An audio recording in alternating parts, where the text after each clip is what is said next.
Of the 2017 World Para-Athletics Championships from the London Stadium, the 2012 Olympic and Paralympic Stadium. And with the host nation, Britain, having won gold on the opening day in front of 20,000 last night. Anticipation high for the two sessions on day two. So hello from Will Downing, Tolson Tollett and Vanessa Lowe.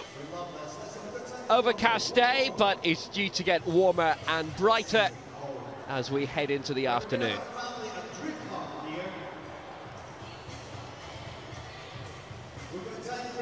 "24 titles to be decided on day two, 5 in this morning session, all in the field. We start with the women's discus throw, men's javelin, women's shot put across various categories. Heats in the men's 100 metres, featuring the Paralympic champion from Brazil, Patricio Ferreira dos Santos, who won it on home soil in Rio. Women's long jump T44, there'll be lots of British interest in this with Steph Reed, Tosha Kane of Trinidad and Tobago, Van Gansenwinkel of the Netherlands, also Sarah Walsh of Australia.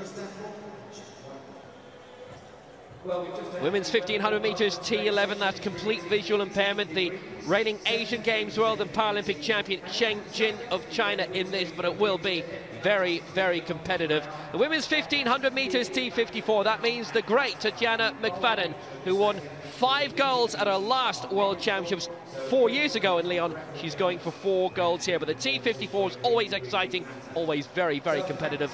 And we round off with action in the men's 100 metres T12 towards the end of the session. And the Paralympic champion Lenie Saban-Pineda in that also. So bumper crowd last night, and we are hoping for more of the same again this morning. Indeed we are. Will, good morning. Good morning all. And last night it certainly set the scene, didn't it? With a couple of world records. And we got plenty in front of us today. Starting with the women's shot put, F55. There is your start list for the opening event of the morning. It's going to be an interesting day, with the first time we have a morning and an evening session.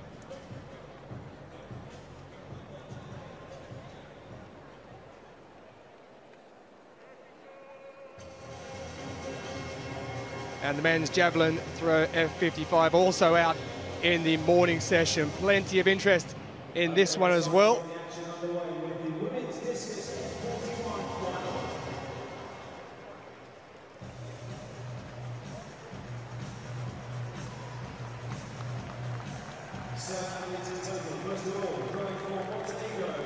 But we're going to start with the women's discus throw F41. The lady you see down the bottom there, Roa Tilili, will start favourite in this one, the Tunisian. Gold the last 3 World Championships and Paralympics. And won discus and shot put double in Rio.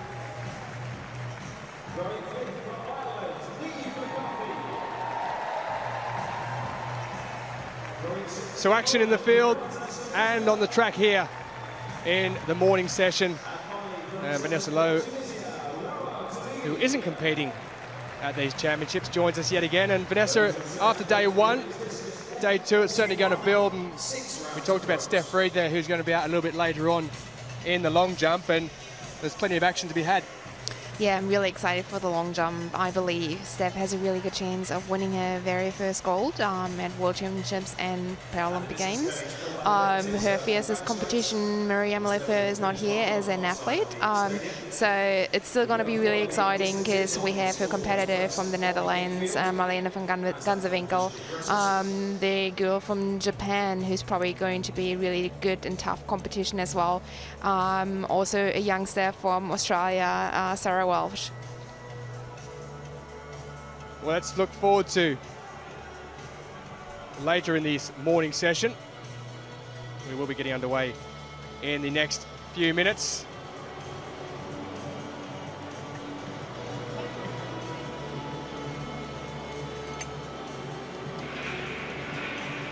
Make sure you put your towel at the back of the serve. What we're looking at the moment is the women's discus throw, F41. That was Mariana Goranovic, who won silver at the Paralympics last year. European champion in shot put as well. As the officials wait to get us underway here on day 2 of 10 of these World Para-Athletics Championships here at London Stadium. I mentioned there the Tunisian Roa Talili. She'll be out very shortly, but it will be Granovic who gets us underway in the women's discus throw F41 with her first attempt.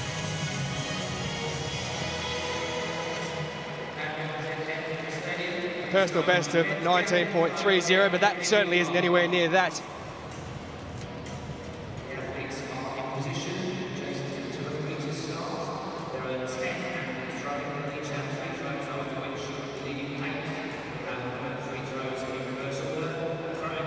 She's the only woman from Montenegro competing at these World Para-Athletics Championships.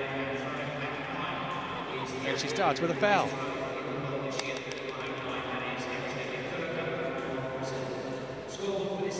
Next up, Fatia Amamia of Tunisia.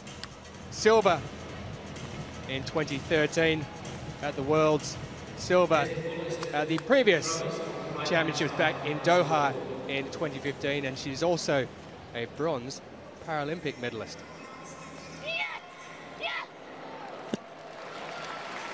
Well, that one's out there around the 25-metre mark. She's got a season best of 26.51, pushing up there somewhat towards that, but don't quite think it's going to get far enough. But it's a mark to start with. We saw some conjecture over the measurements on the opening evening. Rachel Morrison in the club throw of the United States. Well, 25.59 puts her into first place, the Tunisian. First registered mark. Follow the progress on the infield scoreboard. You'll see the small numbers, and A is the attempt. So attempt 1 currently. B will be the position of the athlete as we go through the competition. Of course, the F41 class for shortness in stature.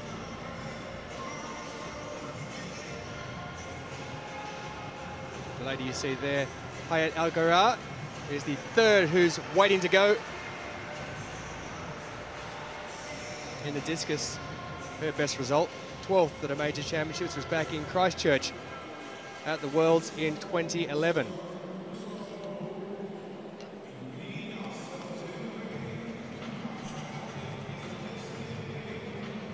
A little cooler here inside the stadium this morning than it was yesterday afternoon into the evening.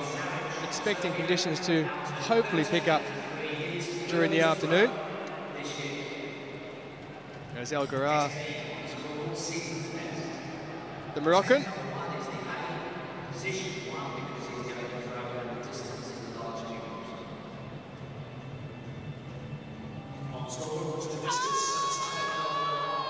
Certainly plenty of effort into it. That's around the same mark as Amamia threw in her opening.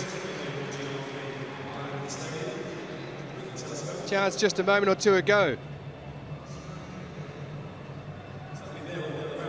Certainly nothing the matter with the release.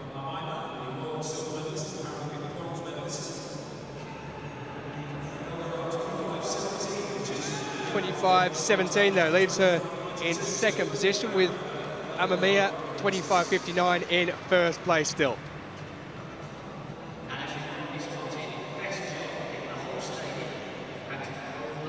So the world and Olympic champion goes a little later on. Roa Talili, she has a personal best of 33.38, which is also the world record set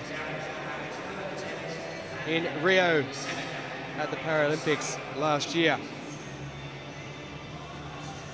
But this lady here, the third of the Tunisians who's competing in this, besides Amamia, who threw a moment or two ago, and Talili, it's Samar Ben Khalib, who finished 4th at the Paras.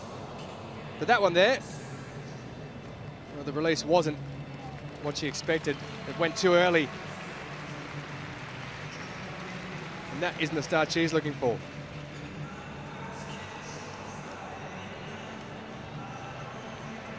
There you see. She knows straight away.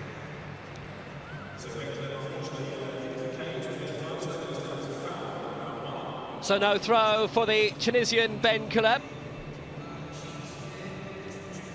So now Niamh McCarthy for Ireland. 3 major international championships to her name, 3 major championship medals. Bronze in this discus at the Worlds in Doha 2 years ago.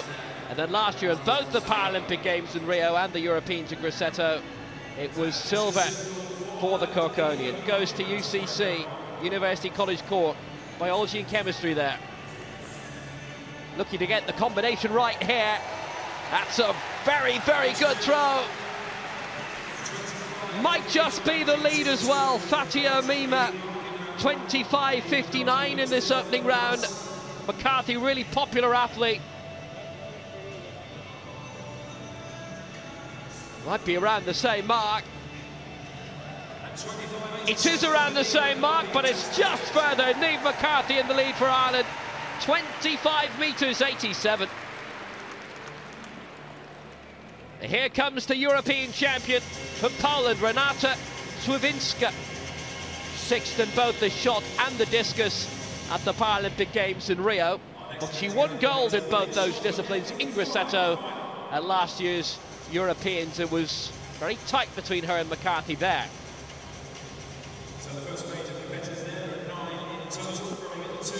That will be knocking around the 20-metre mark.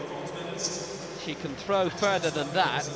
But her lifetime best is 23.34. It was a very good performance to win both gold medals in the F41 throwing in Grosseto.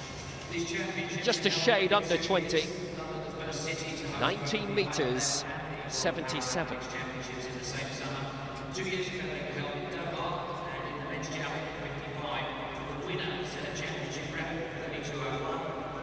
So here comes the World and Paralympic champion. 2 Tunisians already thrown in this, but it's Niamh McCarthy of Ireland who leads the way after her first throw. What a record this lady has. Can she improve on that world record she set last year of 33.38? That would really put the cat amongst the pigeons, wouldn't it? Releases that first one though, and that is a foul. So she's put it out of bounds. So after the opening round, it'll be Niamh McCarthy who holds the lead. So disappointment there for the reigning champion.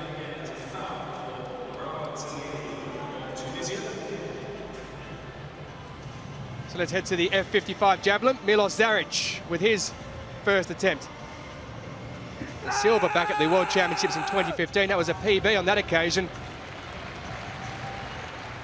So just starts round 2 in the discus. 4 athletes showing on the scoreboard at the moment because 3 of the 7 registered fouls. That there. 30.83. Now these athletes are strapped in, so their opening 3 will be at the same time as we go back to Goranovic in the discus for her second attempt. The silver medalist of the Paralympics last year in Rio.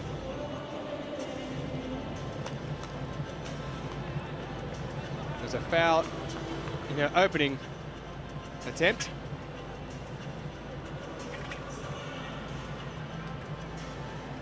.97 puts her into 5th place with that attempt. Amamia, 25.59 with her first. She trails Niamh McCarthy after taking that early lead. So McCarthy 28 centimetres further on than Fatia Amamia's opening throw, 25.59. Looking to improve on silver at the last 2 World Championships. So that is out around the same mark. Almost identical as her first throw.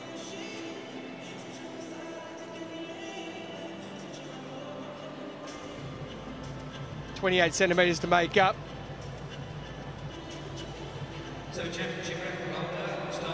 Maybe just shy. And it is 25.34, so it doesn't improve on the opening effort. She remains in second place.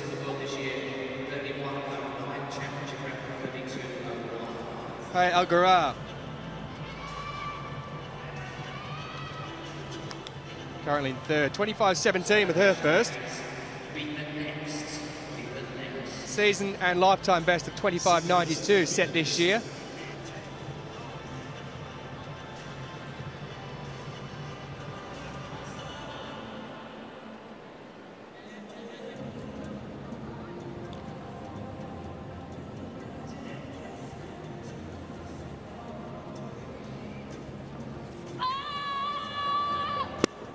Well, that has taken out the Alp. Sound mic over there. Nice accuracy. Perfect. Unfortunately, though, wasn't within the legal limits, so that will be a foul. I don't think our sound people will be very happy with that. As long as it still works, we'll be okay.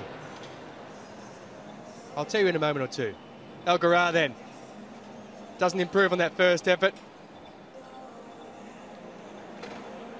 So she remains in third position.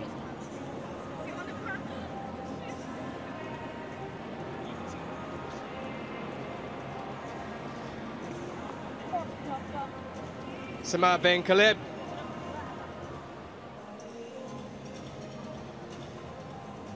She's got nothing but improvement. Her first one didn't find the mark. Well, that one's gone right as well, but it stayed in. So she will come up with something there. Just out of the medals last year at the Rio Paralympics. And has some work to do after that first foul. But she does have a mark. 23.95.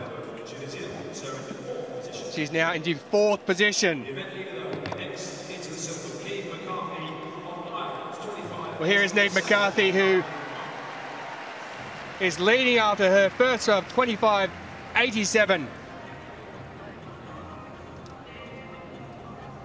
And that'll give her plenty of confidence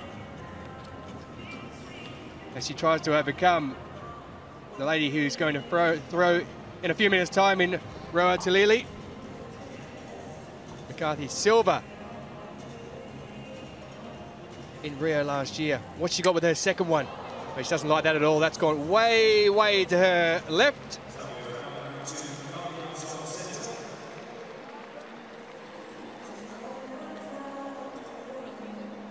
So to the track and the first race of this morning session, the men's 100 metres T47. Arm amputees below elbow or wrist, and in this, the Paralympic Games champion from home soil last year in Rio, Patricio Ferreira dos Santos. Asian Games champion in this also. Vaughan Thomas of Jamaica's first major global championship went out in the heat of the Pan Am Games 2 years ago in Toronto, coached by Neville Sinclair. They call him the Paralympic Bolt in Jamaica. Antoine Bozilov of Bulgaria in 3/6 in the long jump at the Europeans last year. He's from Sofia. Lane 4, United States. Long jump Paralympic champion, Roderick Townsend Roberts. Here's the Asian Games champion from Incheon. 3 years ago, did the treble there for China, Wang Hao. Lane 6 for Japan, Tomoki Tagawa. Bronze in the 4x1 in Rio. Lane 7, the Paralympic Games champion from Rio, Patricio Ferreira dos Santos, based out of Sao Paulo. And in lane 8 for Greece, Christos Koutoulias, the European long jump champion. It's the top 3 to advance to the final automatically, plus the next 2 fastest losers. So the first 3 guaranteed in places in tonight's final, plus the next 2 fastest. It's a quick return to the track for those who succeed here. The final is tonight. So the Asian Games and the Paralympic champion both in this, the latter in your shot. Thomas in 2, Bozolov 3, Townsend Roberts 4, Wang Hao 5, Tagawa 6, Ferreira dos Santos 7, and Couturiers in lane 8. Men's 100 meters, T47.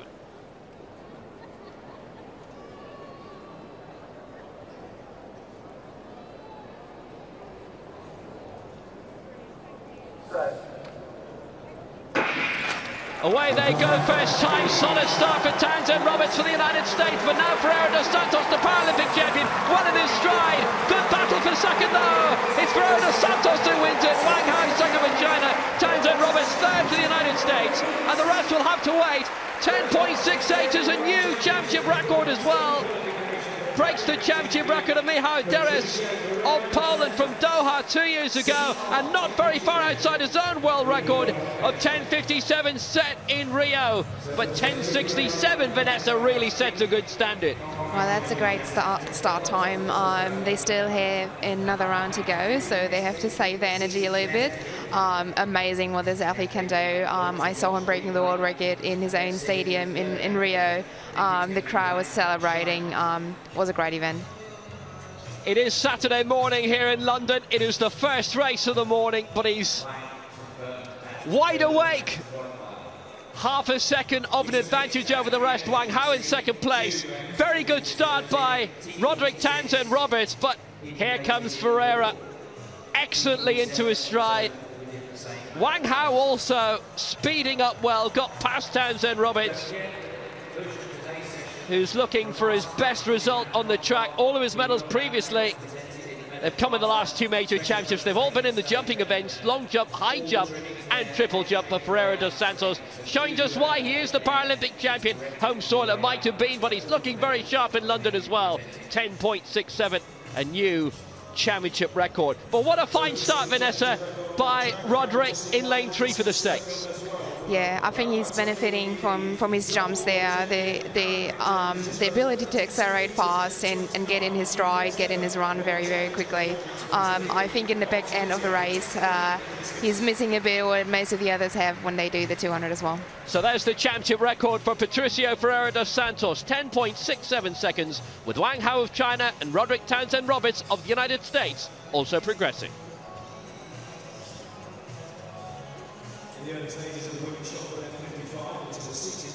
Let's head back to the field and the women's discus throw F41. There is the world and Paralympic champion Rawa Talili with her second attempt. Foul with her first. What's she got now? Neve McCarthy leads, but that there is very big indeed. Well over the 30-metre mark. She's a season best of 32.07. A world record of 33.38, and it's not far from that. 32.29, a new championship record for the Tunisian. Rawa Talili puts her into first place.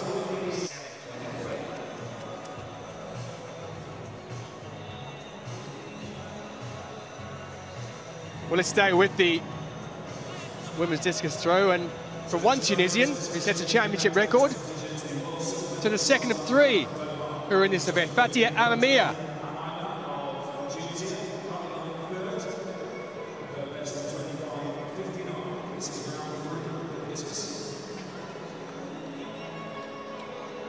Third attempt, 25.59 with her opener, leaves her in third position.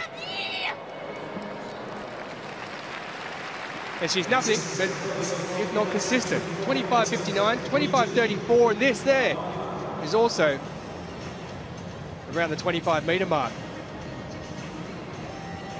Neve McCarthy in his silver medal position at present, 25.87.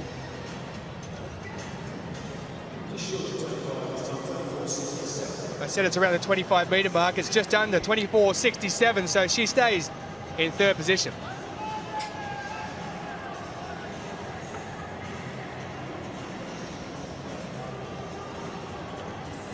Morocco's Hayat El Ghara.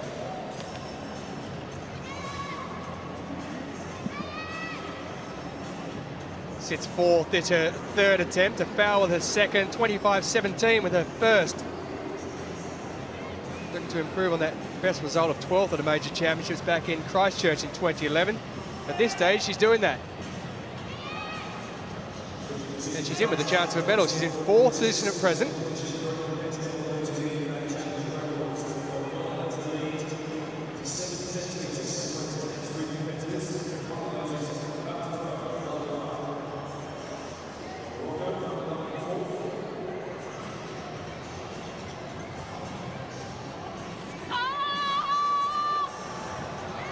Just inside the marking, so that will count. Well, she's in fourth, 25-17 with her opener. The second was a foul.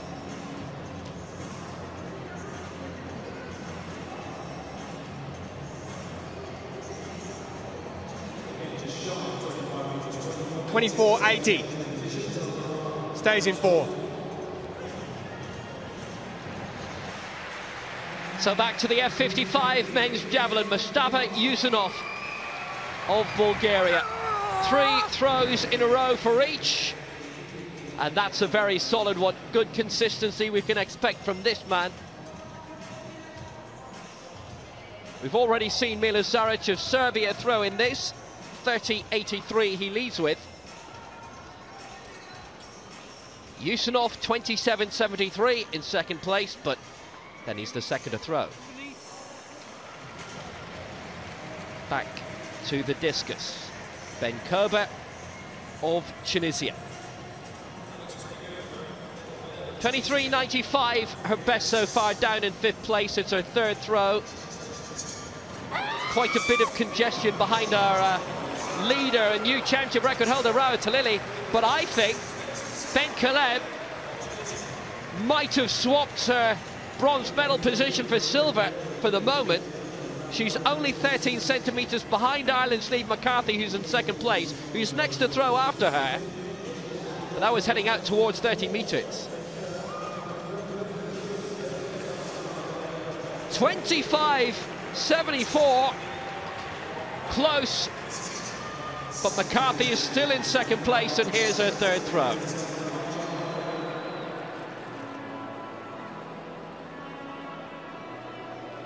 Ben Caleb leaping from fifth to third, putting a bit of pressure on McCarthy here.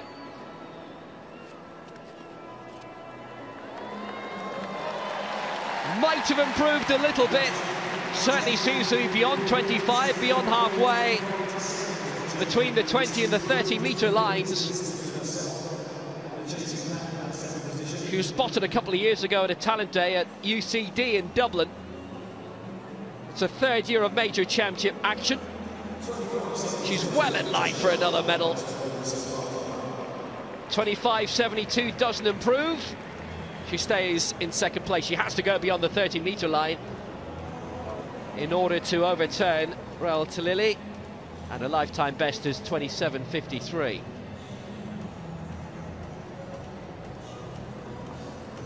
So we had a McCarthy wink, and this is Renata Sawinska of Poland. Just seems a little out of sorts in this. 1977 her best, and a 1973 in round two, but she is the European champion, needs to get beyond 20, and does. Well, that'll move her up the rankings from sixth place, but needs 25 in order to get into the top three, and actually now the top five as well. 25.17 is fifth place from Hayat El Ghara. But that'll be her best of the day. 20 metres 75.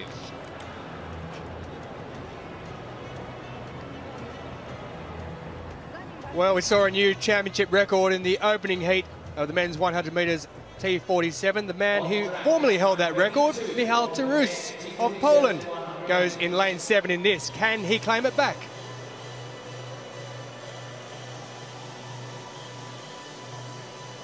Well, Tarus obviously will want that championship record back, but there's a decent enough field in this one. And Donis Oresti usually runs over 200 metres and the 400 metres. Tanner Wright goes to McMurray University in Texas, represents him in both American football and track and field. And no introduction needed for that man, Johansson Nascimento. His 5th World Championship, silver at the Paras. Jack Briggs of the USA goes in lane 5. Brehan Nahul Villarreal of Argentina, 9th of the 2015 Championship, goes in 6th. Michal Darus, there he is, gold medalist in Doha, gold medalist also 2 years before that, and silver last year. And Japan's Ashida in lane 8. And Ahmed Al-Kisu, who's one of 3 independent athletes running under the IPC banner at these championships, goes from lane 9. So 11:67 is the cut-off time here. The first 3 automatically qualify, and the next 2 fastest advance through to the final. But the scene was set by the Paralympic champion, Patricio Ferreira dos Santos, in the opening heat when he broke the championship record. There is his compatriot, Johansson Nascimento, as the athletes are asked to just stand up for the time being, as we wait for the all clear from the officials.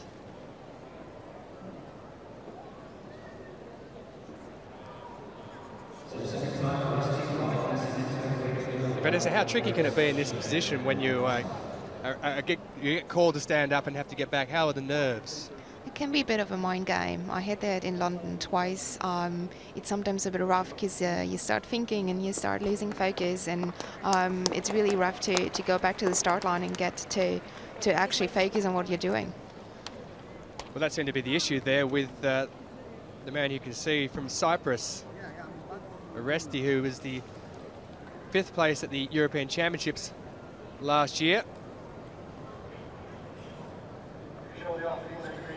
A little bit trickier at the starts, obviously, because of the amputations for these athletes. So the green card shown, no discernible problems. And we shall take 2. As you can see, no false start. The green card goes up, and all the athletes will move back into position.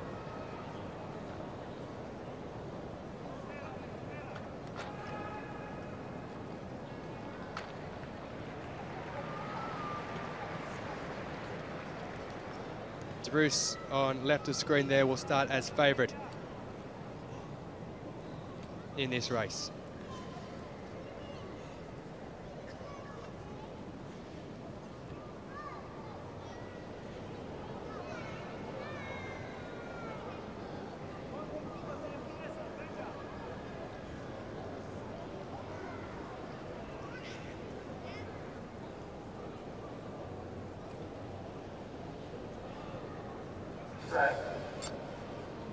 Well, this time they're away, and it is Darus who does get out quick, but it's Nascimento in lane 4 who gets out even quicker. It's Nascimento who's in front, just inside him. It's Tanner Wright, but it's Nascimento who takes the win. No, he doesn't. He's pipped on the line, I think, by Michal Darus. Well, Nascimento actually slowed down at the end there. He realises that 3 go through to the final, and it is Tanner Wright, the USA athlete, who goes through. 10:88 is the time given to Michal Darus. Well, Johansson Nascimento, who was a silver medalist last year at the Paralympics, looked like he had the win all tied up. He slowed down, and Michal Darus, Vanessa, comes through and takes the victory. It's rounded up to 10:87. Sometimes it can be a bit of a mind game as well. Not everyone wants to share what they have. They want to keep it a surprise of what times they're capable of. Well, there is Nascimento. He gets out ever so quickly, along with Darus, and it's Tanner Wright on the inside there running in lane 3, who also got off to a very, very good start. And it's certainly a 3-man race out there. You can see Nascimento across in lane 4. He has a little bit of a look across, doesn't he? And just there, he looks across and says, I think I've done enough. And the both of them looking at each other. You are right there. Maybe some mind games being played, but it was a very, very clear-cut top 3 that go through to the final. Darus there gets out quickest at the start. He just slows there in that middle 30 metres as Nascimento comes through. Right, you can see the USA on the inside there. Just having a look across Darus. He does take the win there. Nascimento slows down, but it is those 3 who go through. Confirmation. Michal Darus, 10:87, a season best for Johansson Nascimento, even though he slowed down at 10:91 And a personal lifetime best for Tanner Wright of the USA, who goes through, and the Argentine Villarreal also gets through as one of the fastest qualifiers. So that's what we have. The two fastest qualifiers going through, Villarreal and Tagawa of Japan, and Pereira dos Santos with a new championship record will go through as the fastest qualifier.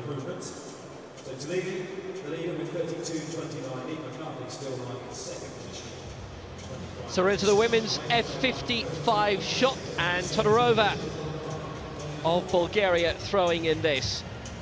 Another one of the seated categories, 3 throws in a row. It's her third attempt. She's had a 6.77, her best to this point. Diana Dadzite of Latvia is a defending champion in this, very successful in her career. And we'll be absolutely seeing her at some point. Todorova wraps up with a 6.83.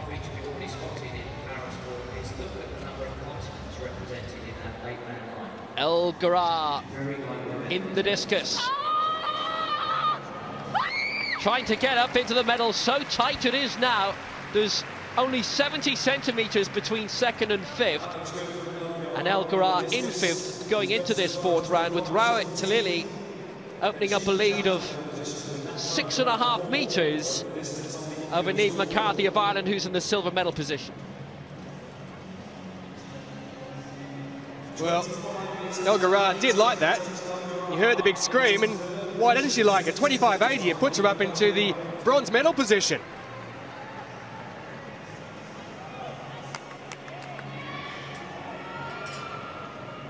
Only 12 centimetres off her lifetime best, which was set this year.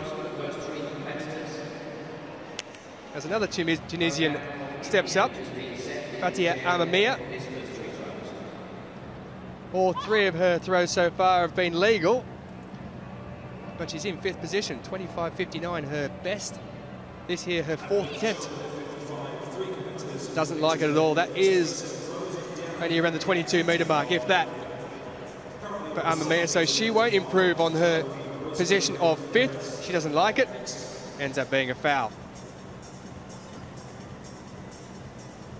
You see her walk across the line there at the front. Of no use to her, that throw. Doesn't like it at all, as you can tell by that body language.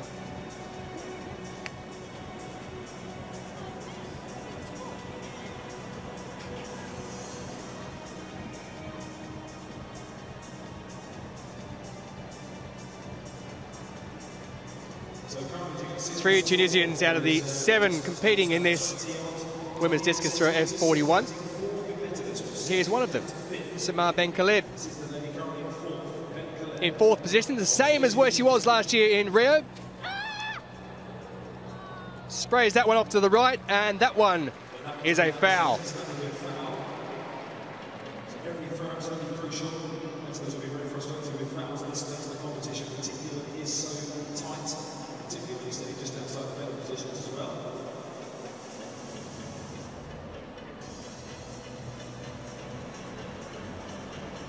Well, Ben Khaled,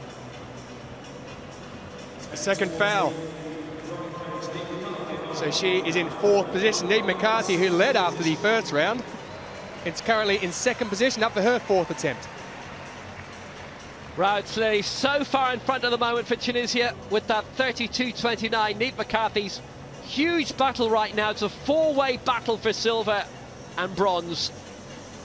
And silver is what she won in the 2 major challenges last year, the Europeans and the Paralympic Games. That was a lower trajectory. It's come down around 21-22. Walked out early, it's a red flag for her. No point measuring it. She knew it wasn't going to improve. Just didn't get the height. You'll see her stepping away immediately. She just knew. And you know what? She actually stood out before it landed. If you know, you know. She's from Cork, but there's, from her point of view, a bit too much red on that scorecard. We're talking of red. It's the red of Tunisia, the red of the world and Paralympic champion, who leads for the 2nd round throw of 32.29, Roa Talili.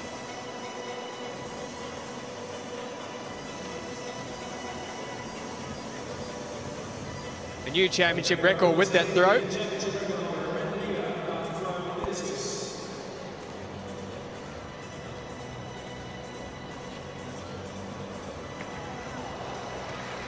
Not quite as far with this one, so it doesn't improve, but she still will remain in the lead as she looks to make it 4 consecutive World Championship titles.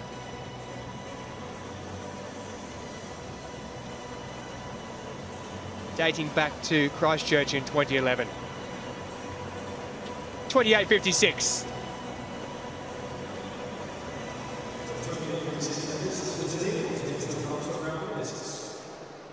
So into the T11, the men's 100 metres. This is complete visual impairment. And the European champion, Timothy Adolphe, does not start in this. He was due to be in lane 5.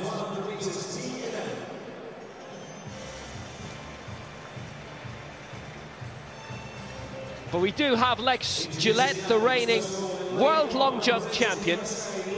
Won that twice in a row, based at the US Olympic Training Center in Chula Vista, California. Alongside Lex Gillette, his guide, Mason Rhodes. Lane 3 for Turkey. Silver in the 200 metres at last year's Europeans, Mehmet Tunk. Alongside his guide, Bugrahan Kocha Beoglu. Lane 5 is empty, was due to be Timothy Adolphe. And in 7 for Thailand, Supachai Songpinit with his guide, Wanchai Kodai. No major championship medals to his name. Big debut in this stadium, London 2012. Just the winner to go through from the 3 heats and 1 lone fastest loser. So Lex Gillette now has the fastest PB in this field as Timothy Adolphe has scratched.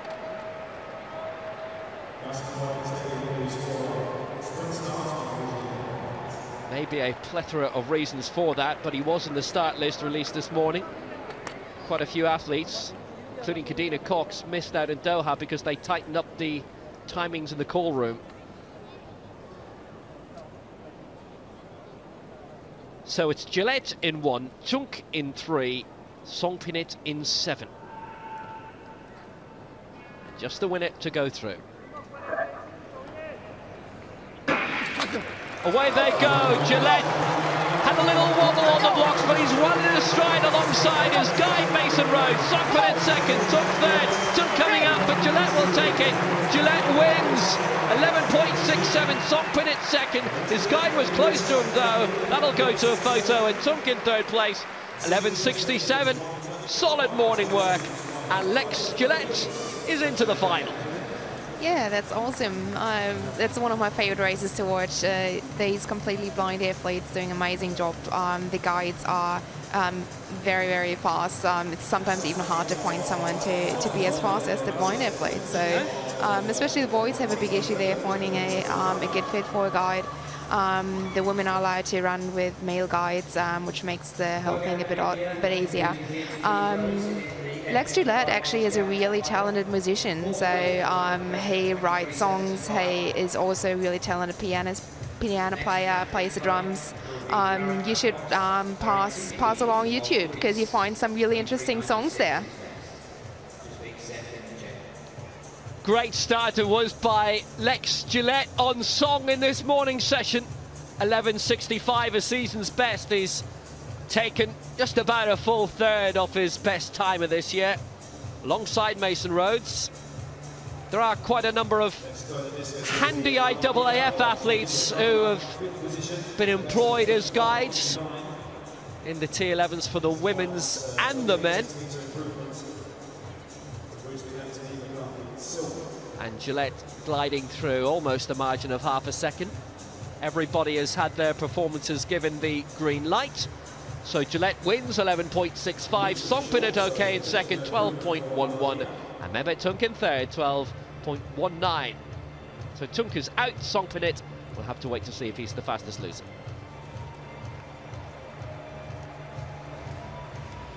Diana Dedzita of Latvia. Fabulous career she's had so far. It's her second attempt in the women's shot. 3 attempts in a row because of the time it takes to get you seated. The reigning Paralympic javelin champion. That's a good throw. Well, Tonarova's best was 6.83. She's the reigning European shot champion, is Diana Dedzita. And she's in the lead with 7.85. And it's Ben Caleb in the discus. Her 5th throw. Ben Caleb trying to get back up there into that bronze position where she held before El Garrar come up with something a little bit special.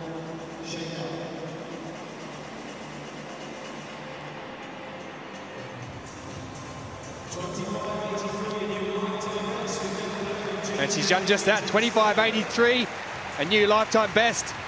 Takes her 3rd.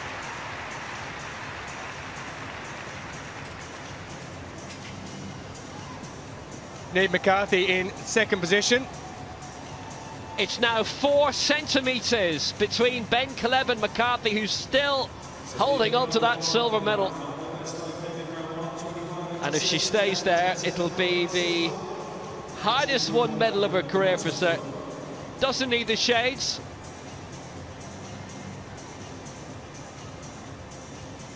Overcast in London. Doesn't want to be in the shadows in terms of her throwing. That's an improvement. She needed that. Holding on to 2nd place, but now only 7 centimetres between 2nd and 4th, with Ben Caleb of Tunisia 4 centimetres behind, and El Garrar of Morocco 7 down. That's a very good throw by McCarthy. That looks to be beyond 26 at the very least. Cool and calm as you like. 26.17. Stays in the silver medal position, but a bit more breathing space.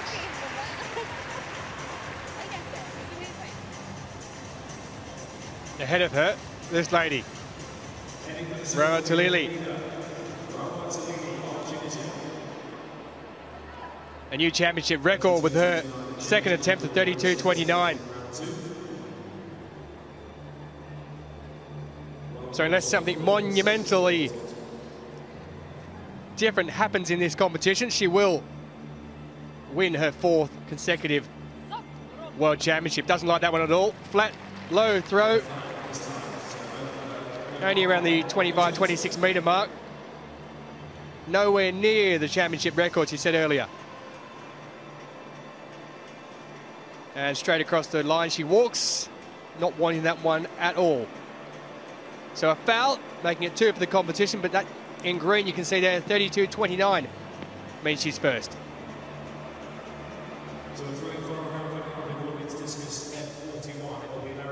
So here we are for the 2nd heat in the men's 100 metres T11 competition. The world record holder David Brown, he goes in the 3rd heat. But the man down the bottom there, Shikongo, one to watch. In the first lane, it's Jose Camalia with Nicola Ernesto Palencia, disqualified at the Paralympics last year. Only took up the sport at school back in 2012. In lane 3, it's Spain's Martin Parejo Maza with Albert Silva Comodoran. He also competes in the long jump and triple jump. In lane 5, Di Dong Dong, bronze medalist in 2015 on his international debut. Quite a race indeed. Mao Dei, the guide. And out in lane 7, it is Namibia's Ananias Shikongo with Evan Chiviju. Now, Shikongo became the first ever Namibian man or woman to win either Olympic or Paralympic gold when he won gold over 200 metres last year in Rio.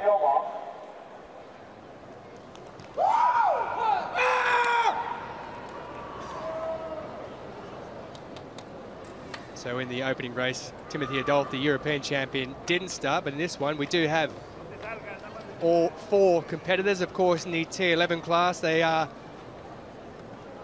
the most impaired of the blind category. They also have to run with the guide and mandatory blindfolds. And the guide has to cross the line behind the athlete for it to be a legal time.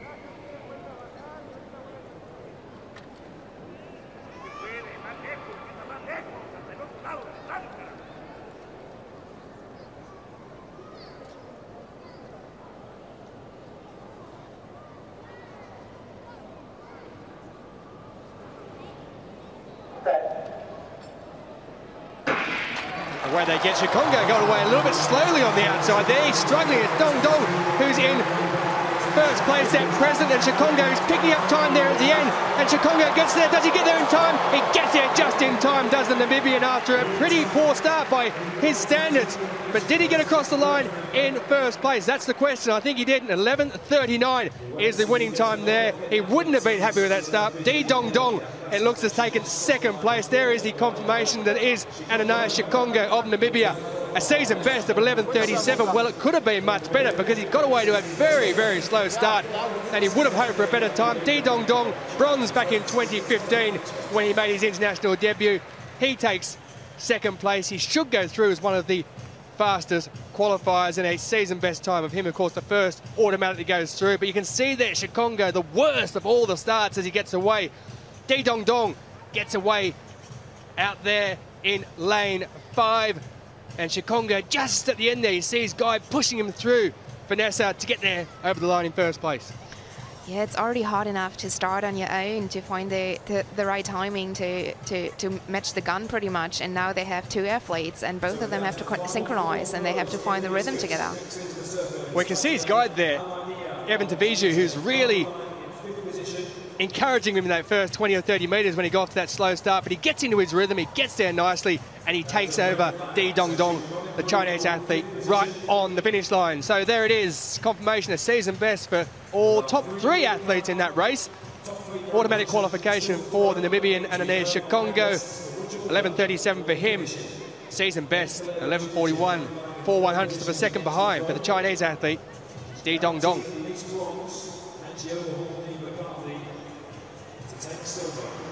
So we're into the final round of the women's discus. F41 athletes of short stature. 2 categories in this, the 40 and the 41. The 41s are somewhat taller than the 40s. So this is El Gara. Final round attempt, 25.80. Needs to find 38 centimetres for the silver. Still knocking around that 25-metre mark. And El Gara, the Moroccan, perhaps knows that it's not quite as far as she'd want it to be, but we've seen great consistency from McCarthy, Ben Caleb, El Gara and Alaimia. And she has just fallen short, 4th place, 24.16, and she will narrowly miss out on the medals.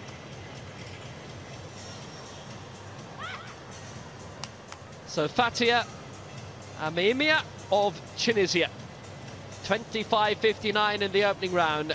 She was in 2nd place, she's fallen to 5th since then.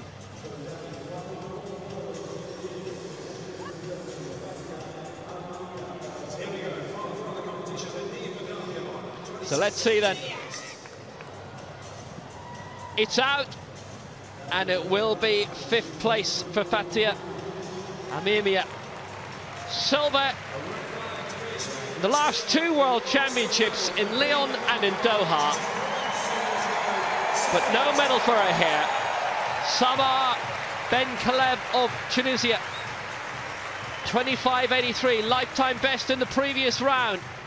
26.18 needed for the silver, and that won't be it.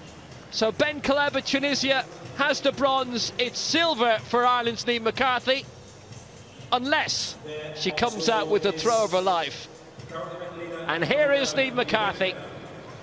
It's going to be a 4th major championship medal in 4 major championships. So Niamh McCarthy for Ireland, final round throw, 26-17 in the previous round. It's out, but it doesn't matter. It's a third major championship silver for Ireland's Niamh McCarthy. The Europeans last year, the Paralympic Games in Rio, and now at the World Championships in London. She improves on the bronze medal won in Doha 2 years ago. It's silver for Ireland and Niamh McCarthy.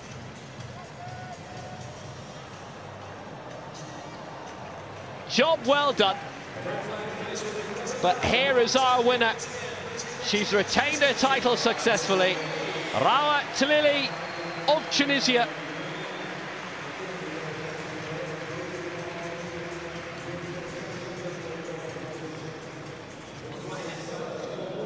It's her third world title in the discus, and she's the reigning Paralympic champion as well. Her 9th major global crown. She's also very good in the shot. And when I say very good, she's been world and Paralympic champion in the shot, so she's been the best. Can she round off with something quite spectacular? She's the world record holder, another metre, and she'd break it here. But that's out too. World champion again for Tunisia, Rawa Talili. She remains the best in the world.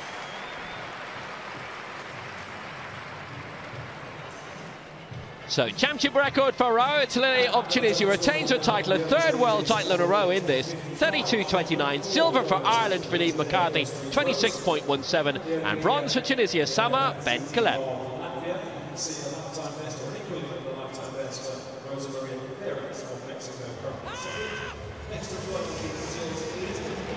So the women's shot put in the F55. This is the second round.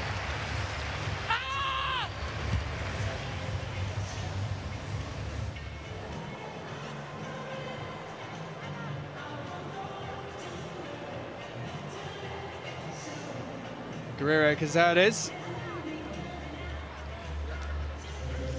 7.29, well that one there is even better, 7.45. She's in second position,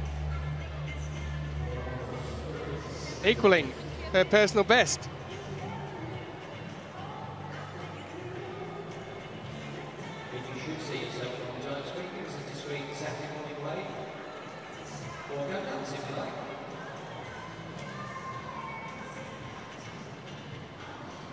Men's javelin throw. Verbavicius with his third. The new PB of 27.16 early on. What's he come up with here? That looks long as well.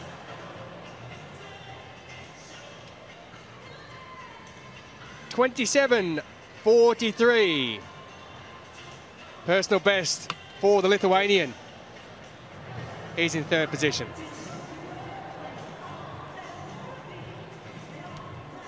So back to the track. Men's 100 metres T11, the third and final heat of the three. And in this we have the reigning world and Paralympic champion, David Brown of the United States.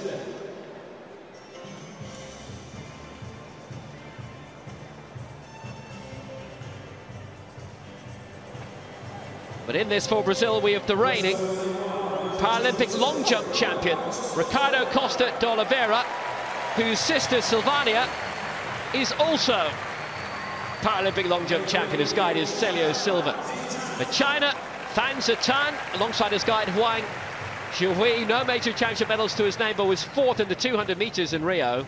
Lane 5 for Spain, from Barcelona, Javier Paros with his guide Enric Martin. Is the European long jump champion and the reigning world and Paralympic champion over 100 metres. The United States, David Brown, his guide Jerome Avery.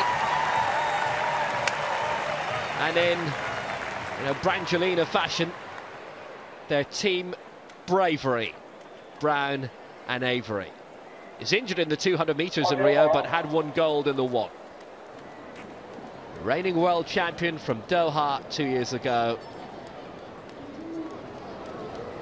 and equalled that success in Rio at the Engenhão Stadium.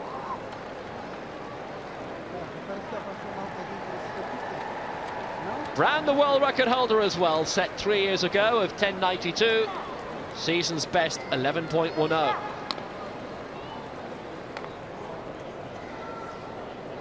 So Costa de Oliveira in 1, Van Zetan in 3, Porras in 5, Brown in 7, just the winner going through automatically. 11:40 is the fastest losers time to date.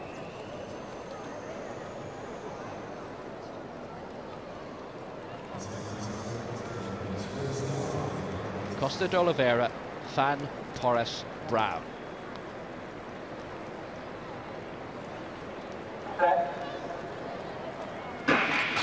They're away, little wobbling fight by Porras. Brown is well in his stride. Costa de Oliveira going well also out of lane 1. It's David Brown for the United States who's going to go through to the final, and quite comfortably, 11.28. Van Zetan and Costa de Oliveira battling for second spot, but Brown takes the win very comfortably and capably, and certainly wasn't going at full tilt. Did enough, he knows the result now. 11.28, it's outside the season's best.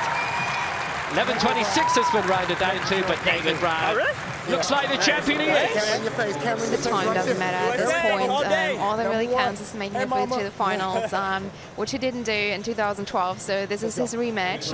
He's now able to actually fight for a medal. Very smooth with David Brown. Got away very well. Had been a little wobble by Xavier Porras. Took him a while to get into his stride. Was well out of it by that stage. But Brown very, very comfortable. You can see the commentary coming alongside him from Jerome Avery. He's been an IAAF athlete in his own right. Fan coming through in second place, but don't think it'll be quick enough to go through as the fastest loser. But Brown, really, really strong stride. He was going a little bit to his left, the rider picture, but that's something that will tend to happen. We see these athletes competing so regularly, we get involved in the sport, that it's actually quite easy to forget that they've got a lot to contend with, particularly in the T11 where it's total visual impairment. They don't have any vision, so I can only imagine how hard it is to actually like keep in the right direction. Like some athletes that say have issues staying in their lane and trying to run fast, but trying to run fast and straight as someone that doesn't see is so hard. Must be so hard. Run fast in a straight line without being able to see. Give it a try sometime. Brown, fabulous. 11.26 the time's been rounded down to, so David Brown is into the final. Fan in second place, Costa de Oliveira in third, Porras in fourth, but nobody else will go through apart from David Brown. Brown with the fastest time in the morning, qualifying along with Chikongo. D Dong Dong, Lex Gillette through as the fastest loser.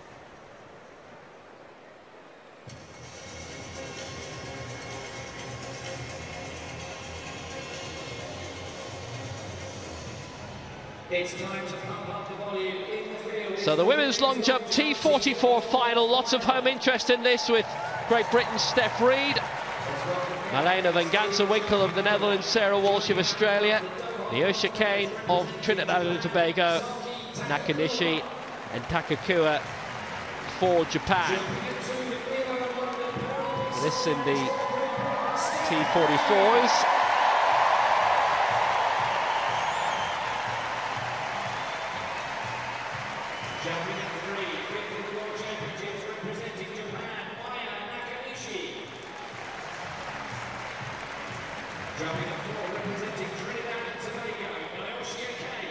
Well, the men's javelin throw, F55, round 3. India's Sunil Purgat. 23.55 with his second. Sees him in 5th position.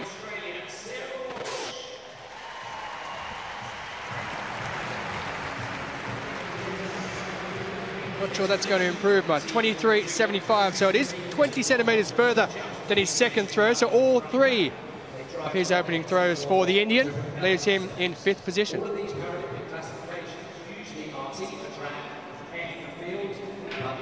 So the women's long jump, the T44 about to get underway, and we're joined in the box by still the reigning European, World and Paralympic T42 champion, Vanessa Lowe. Marie-Amélie Lefebvre not in this, she's commentating like yourself here. How do you think it's going to go? I think the medal's probably going to be between Stephanie and Van Gansewinkel. The third place is pretty open. It could be either the Japanese girl Maya, maybe the youngster Sarah coming through. I have no idea. It's going to be really exciting. Yeah, Lefebvre taking the year off. I was actually chatting to her very briefly in the elevator yesterday. Years and years of competition. She's just decided to sit this year out. She's commentating for French TV here.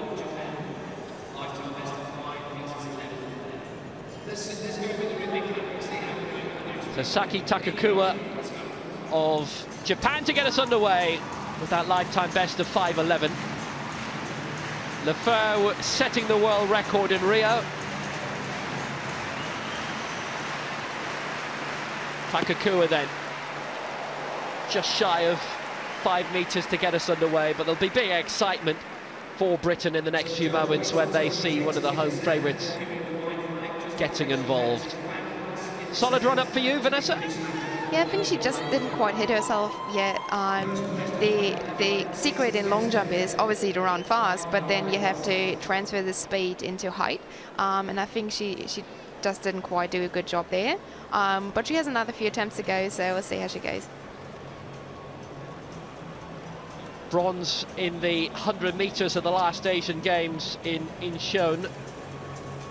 Bronze in the long jump of the World Championships 2 years ago in Doha. Her only global medal.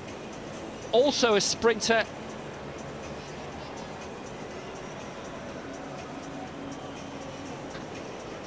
Which is pretty much par for the course. You will have various athletes who are strong both on the track and in the field, and who'll medal in both, like you. Well, long jump in the 100 is so related. In order to jump far, you have to be fast. The training is really good, combinable, so you find plenty of athletes doing both. Mark still not coming up. It is the first long jump competition. It hasn't come up on the screens in the stadium, either trackside or on the big screen or on our system. So it'll prolong the agony a little bit for Steph Reed, who's up next.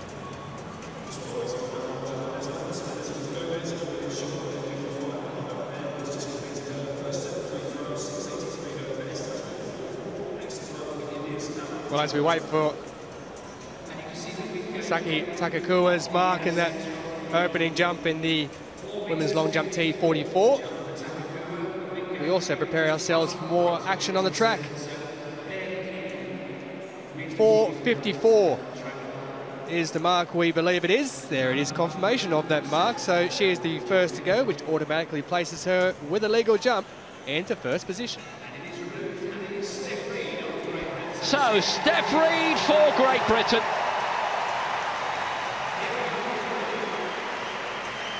Big prospects of glory here.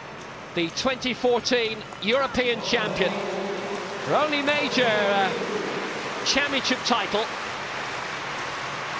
Silver in the long jump in Rio. Here she comes, looking for a solid 5-meter effort to get her underway. Good crowd down the back straight to follow her. Around 5 meters that looks to be. That should be the lead. No problem with the plasticine. 2 long jump silvers from the last 2 Paralympic Games, including here.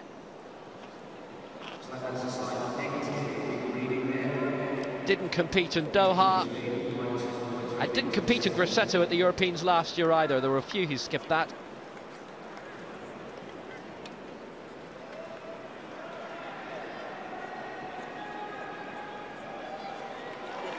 She'll be having a good look at her husband Brent Lakados as well, who'll be in the track action later, but 5 metres 18. Steph Reed is in the lead for Britain. So it's back to the track and the opening heat of 2 in the women's 1500 metres T11. We saw the men's 100 metres T11 a short time ago. And here we have 6 athletes in the 1500 metres.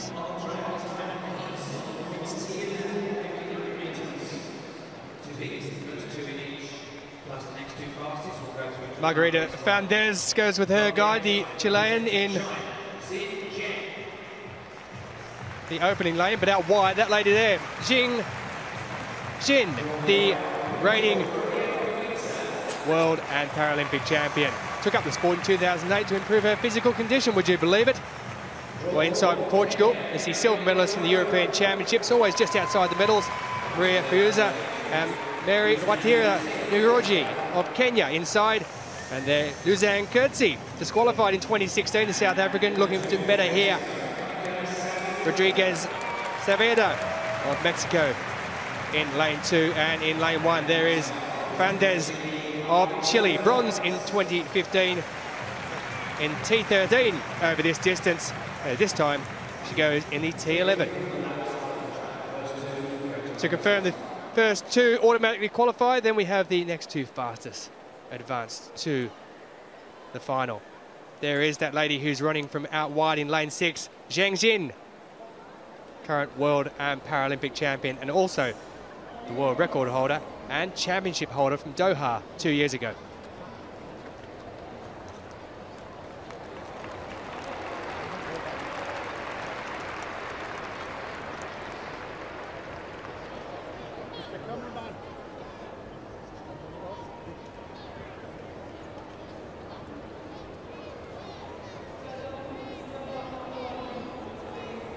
Just been asked to stand up for a moment or two. You can see obviously in this, with the guides there, they have to get the feet right behind the line and make sure that they don't have any part of their body over that line at the beginning there. Green card given, so nothing too much to worry about there. We saw the 100 metres a short time ago. Well, this is 1500 metres, so we mentioned about running fast over 100.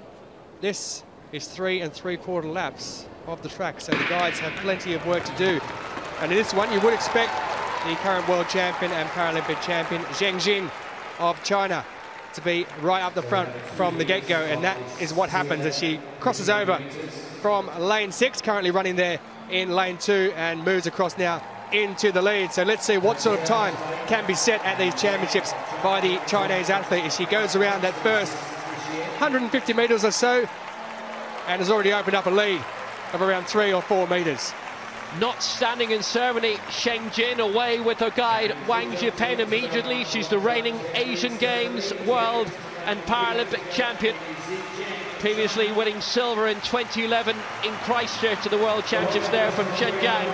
A little less congested here with Mary Njoroge of Kenya not starting, but it's really strung out straight away. Kurtzi's going on the outside for South Africa. 3 laps to go. Zheng Jin well out in front. A little bit of jostling coming behind. Kurtzi's taken a position in 3rd with Fandez of Chile from Santiago in 2nd place behind Zheng Jin. Very, very good champion. And this T11 total visual impairment, so relying on the guide, and so far so good for Zheng Jin. Interesting story about Luzanne Kurtzi. She's the obviously disqualified at the Paralympics last year as she moves up into 2nd position behind Zheng Jin, just a couple of metres off the heels there of those 2 out in front.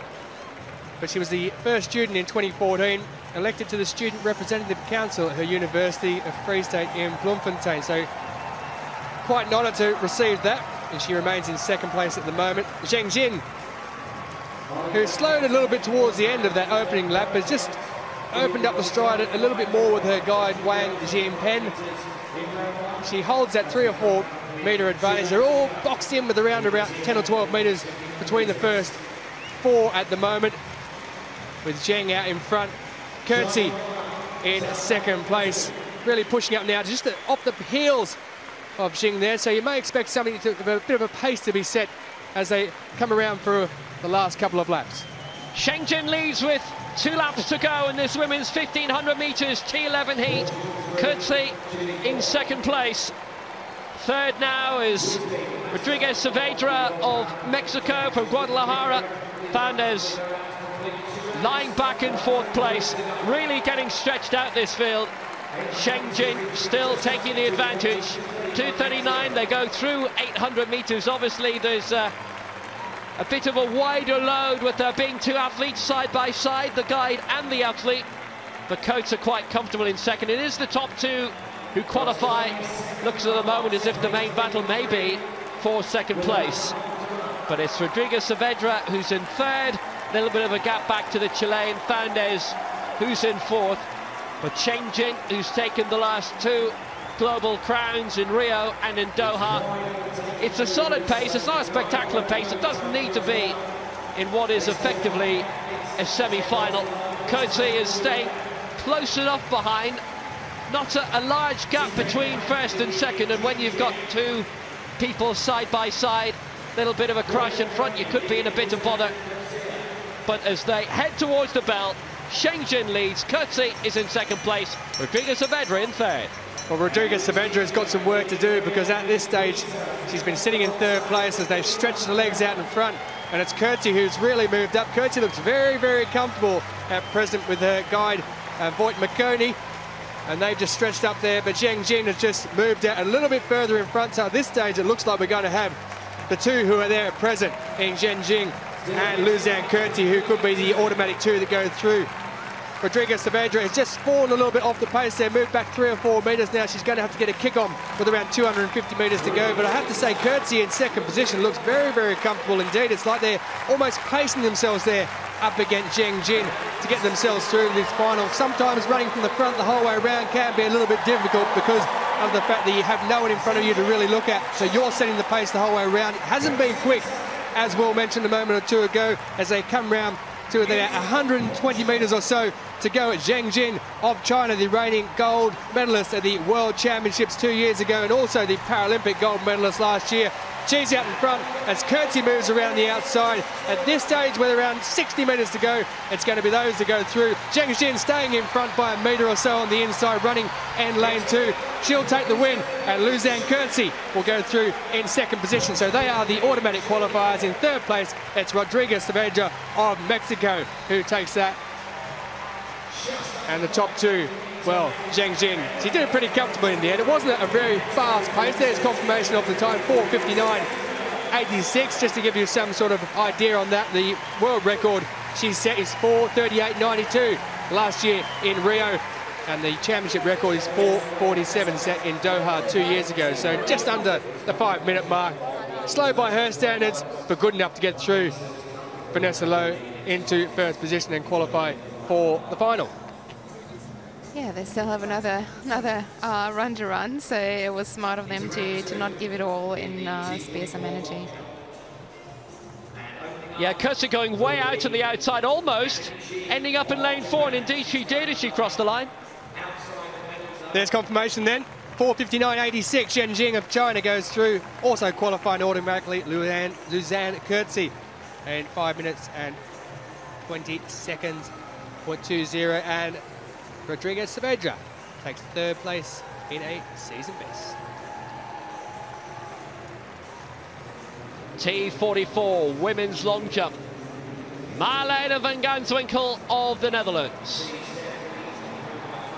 in this opening round, with Steph Reed leading with that 5:18. And that looks a good 5-metre effort as well from the Dutch woman.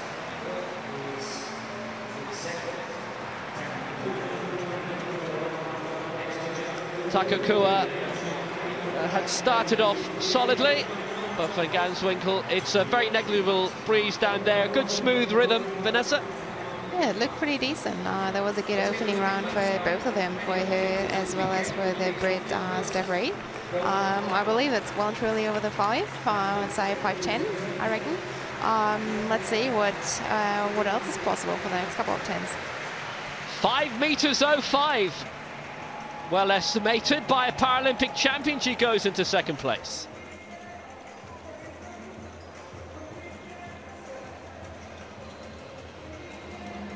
F55 javelin. El Said, first attempt for Egypt. All 3 attempts coming in a row in this, remember. Mila Zaric of Serbia with a 30.83 with his first attempt to go into the lead.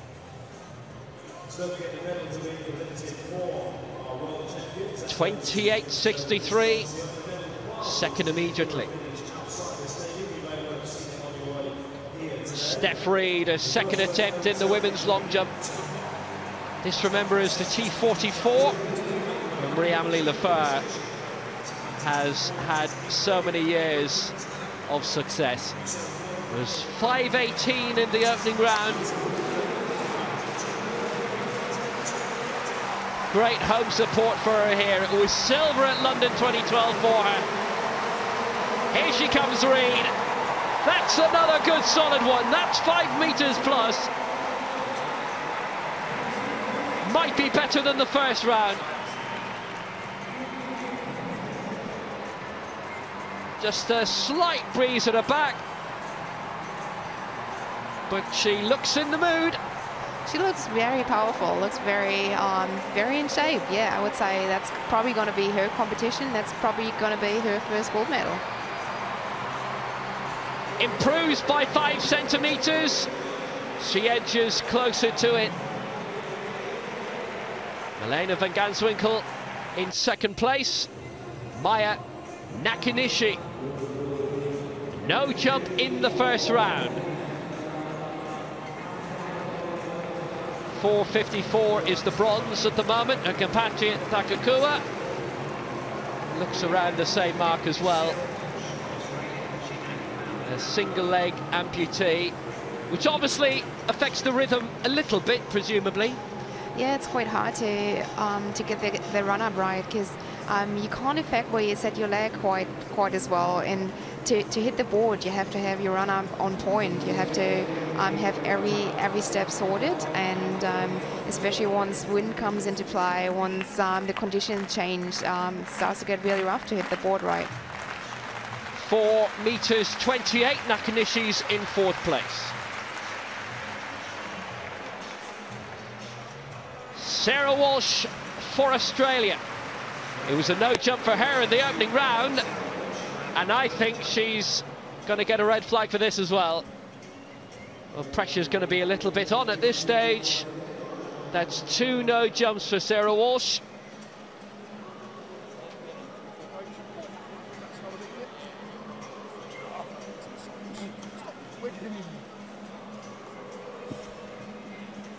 It's got to get the stride pattern right then, perhaps.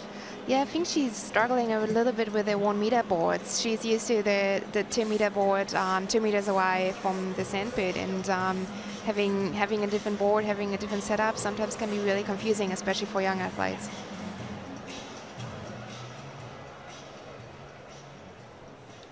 Second heat of the women's 1500 meters T11, and like in the first heat, the Kenyan athlete Koech this time does not start. So 5 go to the line, including the European champion Osnur Alamur, Osnur Yilmaz. Alamur, who won gold in Grosseto at the Europeans last year, bronze in the 400 meters, and gold in the 1, 2 and the 4 in the previous Europeans in Swansea in 2014. Her guide is Atakan Altasai. Benita Arango Betrago of Colombia, bronze in the 15 in Rio, silver in the 15 in Doha, the last Worlds. No Nancy Koech, so now we're on to Joanna Mazur of Poland. 2 golds from the Europeans in Grosseto, including the 2. Michał Stawicki, her guide. For Angola, Vifilia Boya, silver in the 800 meters in Doha at the last Worlds, and Eduardo Chimboto is her guide. And on the inside for Chile, from Santiago, Paulo Guzman, who went out in the heats in Rio. Eduardo Navarro Segredo, her guide. Jonathan Sanchez is the Colombian guide. First 2 to go through, plus the next 2 fastest losers.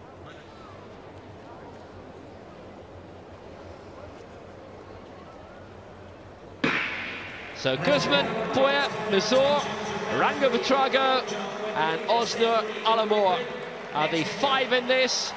with the first two making their way through. Maritza Oranga-Buitrago, sister Adriana's involved in international athletics as well now these days. The Colombian Athlete of the Year a few years ago she was, across all sports. Able-bodied and para. Filia Boya of Angola in second place. Very busy programme it was for her in Doha. Remember, it was very, very hot there. The evening sessions went on a long time. There weren't very many morning sessions because there was the height of the high 30s in terms of the temperature, so there were very long evening sessions there. Silver in the 8, reached the final of the 15 and the 4, but didn't medal there. Oranga-Buitrago taking up a good position straight away for Colombia. We've got 3 laps to go. And the heat certainly hasn't materialised here on day 2 at these championships, as Oranga-Buitrago steps out in front. Very similar almost to the first of the heats in this one by the reigning champion Zheng Jin when she went out to the front. Oranga-Buitrago with her guide Sanchez Gonzalez just stretching out in front there, and then we had in the first one, it was the South African Kurti who was in a similar position, but Mazur makes to make sure she doesn't get dropped there at the back. Just the first 2 who automatically qualify in this, so we're around 200 metres remaining in this, the second lap of the 1500 metres event, and Mazur in Poland there looks like she's getting dropped off the back somewhat, so she'll need to pick up the pace a little bit, but doing it quite nicely out in front is Maritza Oranga-Buitrago, who coming around into the home straight leads by around 5 or 6 metres there, doing it nice and easily indeed. And behind her it is Filia Boya of Angola in second place, who has just dropped back slightly as Mazur picks up a bit of ground in third place with 2 laps remaining. The head-on shot certainly foreshortens it. 2 laps to go. Oranga-Buitrago leading very comfortably for Colombia. Filia Boya quite a bit back, maybe 15 metres or so in second place for Angola. Joanna Mazur of Poland closing in third, and then massive gaps back to fourth place and Paolo Guzman, and even further back to fifth for Osnur Alamor Exiel Mazur, who, remember, is the European champion. But such a comfortable margin of a lead for Maritza Oranga-Buitrago at the moment, who's medalled in the 1500 metres at the last 2 major championships. Bronze in Rio, silver in Doha. She's been winning major championship medals since way back in Christchurch, January 2011 during the New Zealand Summit. She was silver in the 800 metres there. Had tried very short distances. She was 4th in the 400 metres, but felt that the longer distances were her strength, and she's certainly shown that. With 5 major championship medals, she won silver in the 1500 metres in Doha, but also doubled up in the 8, and she won bronze in that. And Jonathan Sanchez Gonzalez, her guide, has done a very good job. So tight for second place and the second automatic qualifying spot, with Boya in second, Mazur in third, and here comes the bell. Well, I can tell you what's happened here is Mazur is up in third place, just off the back of Boya, but her guide has done ever so well as Joanna Mazur. Michael Stavicki, you can see him talking to her the whole way through. He's just guided Mazur through, and at this stage Boya looks like she's in a bit of trouble there. The first 2 who go through in this, way out in front is the Colombian Maritza Oranga-Buitrago, but Mazur looks like she's in a pretty comfortable position at the moment to come around of the outside of Boya, who looks like she's been struggling for the last 400 or 500 metres. And there you see Mazur coming around the outside with around 250 metres to go in this race. Such a comfortable victory it's going to be for Maritza Oranga-Buitrago, that's for certain. But the big race is for second. A lead now of around 60 metres, 60 to 70 metres. And Maritza Oranga-Buitrago, it's almost like a time trial for her now. She might not even break 5 minutes, but she won't need to. She's going to win this. Here's the main race though. Boya in second place for Angola. Joanna Mazur, double European champion, in third for Poland. Her guide, Michał Stavicki, working it on the outside. Oranga-Buitrago to qualify for the final as the winner of right now. Mazur makes the break to go to second place. And what a sprint it is by Joanna Mazur. She'll go through along with Maritza Rangabetraga, who wins in 5:04.57. The poles are slowing down, but they'll get through. Mazur in second place, Boya in third. That's the 1-2-3. Big gap back to Paula Guzman of Chile in fourth place, and the guide, I think, might have crossed the line ahead of her. That would be disqualification, but Rangabetraga gets the win, and Mazur in second place made the break at exactly the right time. Very, very well guided. Boya in third, might be fast enough to go through. And Rangabetraga, so comfortable throughout, eased up in the final 100 metres. Mazur definitely didn't. Coming on the outside in lane 3. Boya beaten at that stage.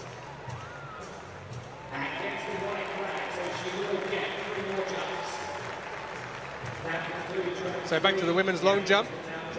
T44 final. The Japanese athlete Takakura, her third attempt, currently in third position, 4:54.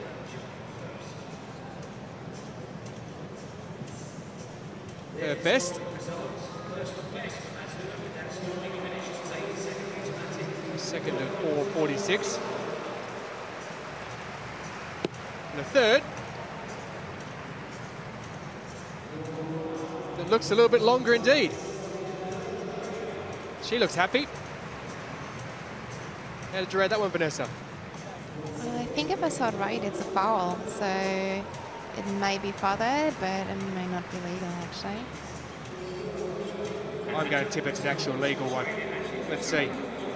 I think she perfectly judged that one.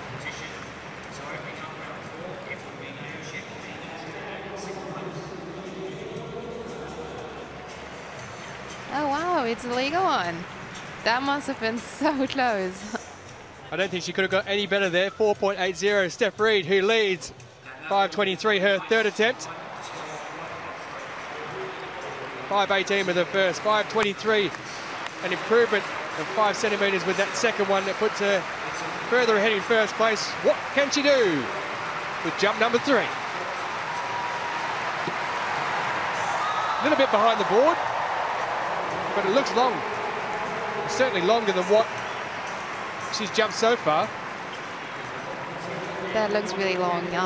It won't be the 6 meter. I think right now both her and Amélie Lafleur are battling for be the first one to cross the 6 meter mark. Bettering the world records a couple of times last year. Amélie getting the better last year, but this year Steph has a great chance to actually take on that mark, I guess. Well, let's see. Talking to a coach there. 5:40, so an improvement of 17 centimetres for Steph Reed in first place. Sarah Walsh of Australia now with her third attempt. The first two were fouls. And both her parents are Irish as well, but Australian born, based in Sydney. What can she produce after those 2 early fouls? That looks to be a bit better, but maybe just shy of 5 metres. But from the first 2 rounds, 4:54, the target to get into the medals. It's not too far away.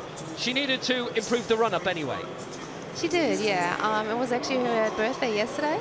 She turned 19, so little Sarah is not so little anymore. I believe this is a pretty good attempt. Her personal best is just around the 5 meter, and I believe she's pretty close there.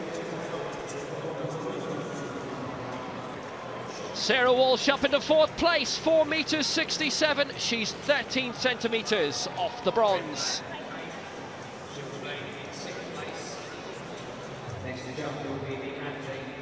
So Maritza Rangabetraga wins for Colombia, 5:04.56, with Mazur in second for Poland, 5:10.44. And Boya third for Angola. Guzman's guide did cross the line before she did. Into the final, Shenzhen the fastest, Luzanne Kurtze, Rodriguez Saavedra, the 3 to beat.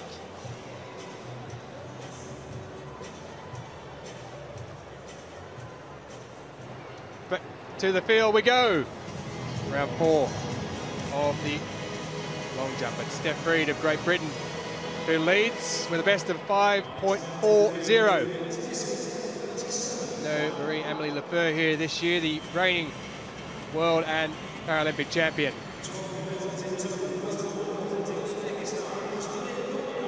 Maya Nakanishi.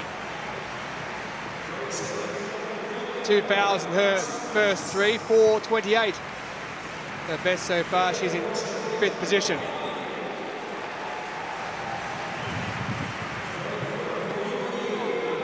Well, that's quite a way behind there, Vanessa, of where she jumped.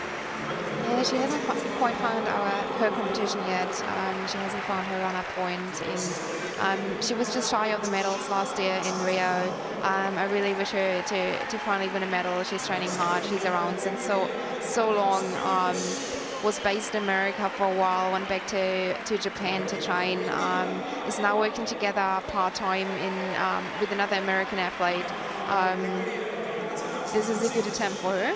For 4:65, it is an improvement, but she remains in 5th position.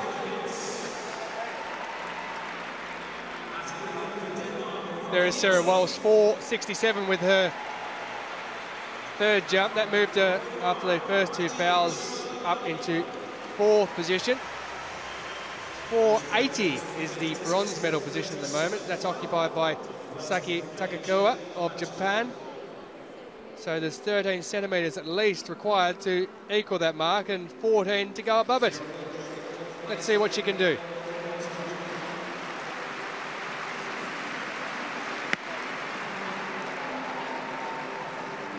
That looked great.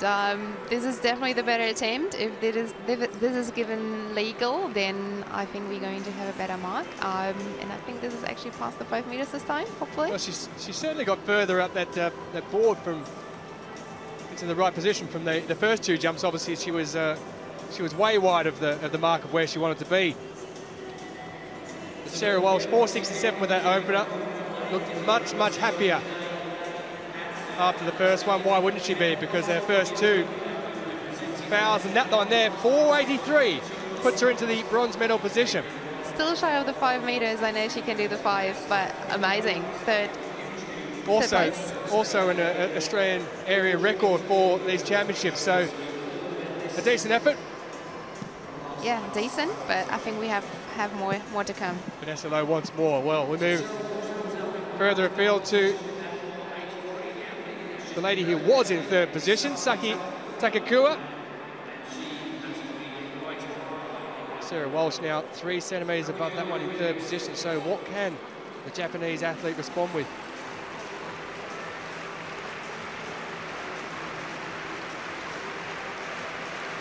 Fifth last year at the Paralympics. Takakawa, that there is a red flag.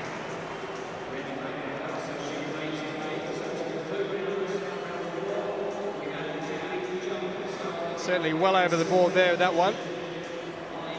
Just going back to have a look to confirm. No doubt though, looking at it from the first time, that she was well over the required limit of where she had to be. So she stays in 4th position.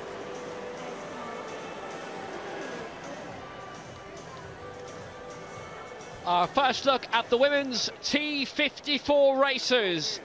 Wheelchair racing at its finest, and included in this is the 7 times Paralympic champion, Tatjana McFadden.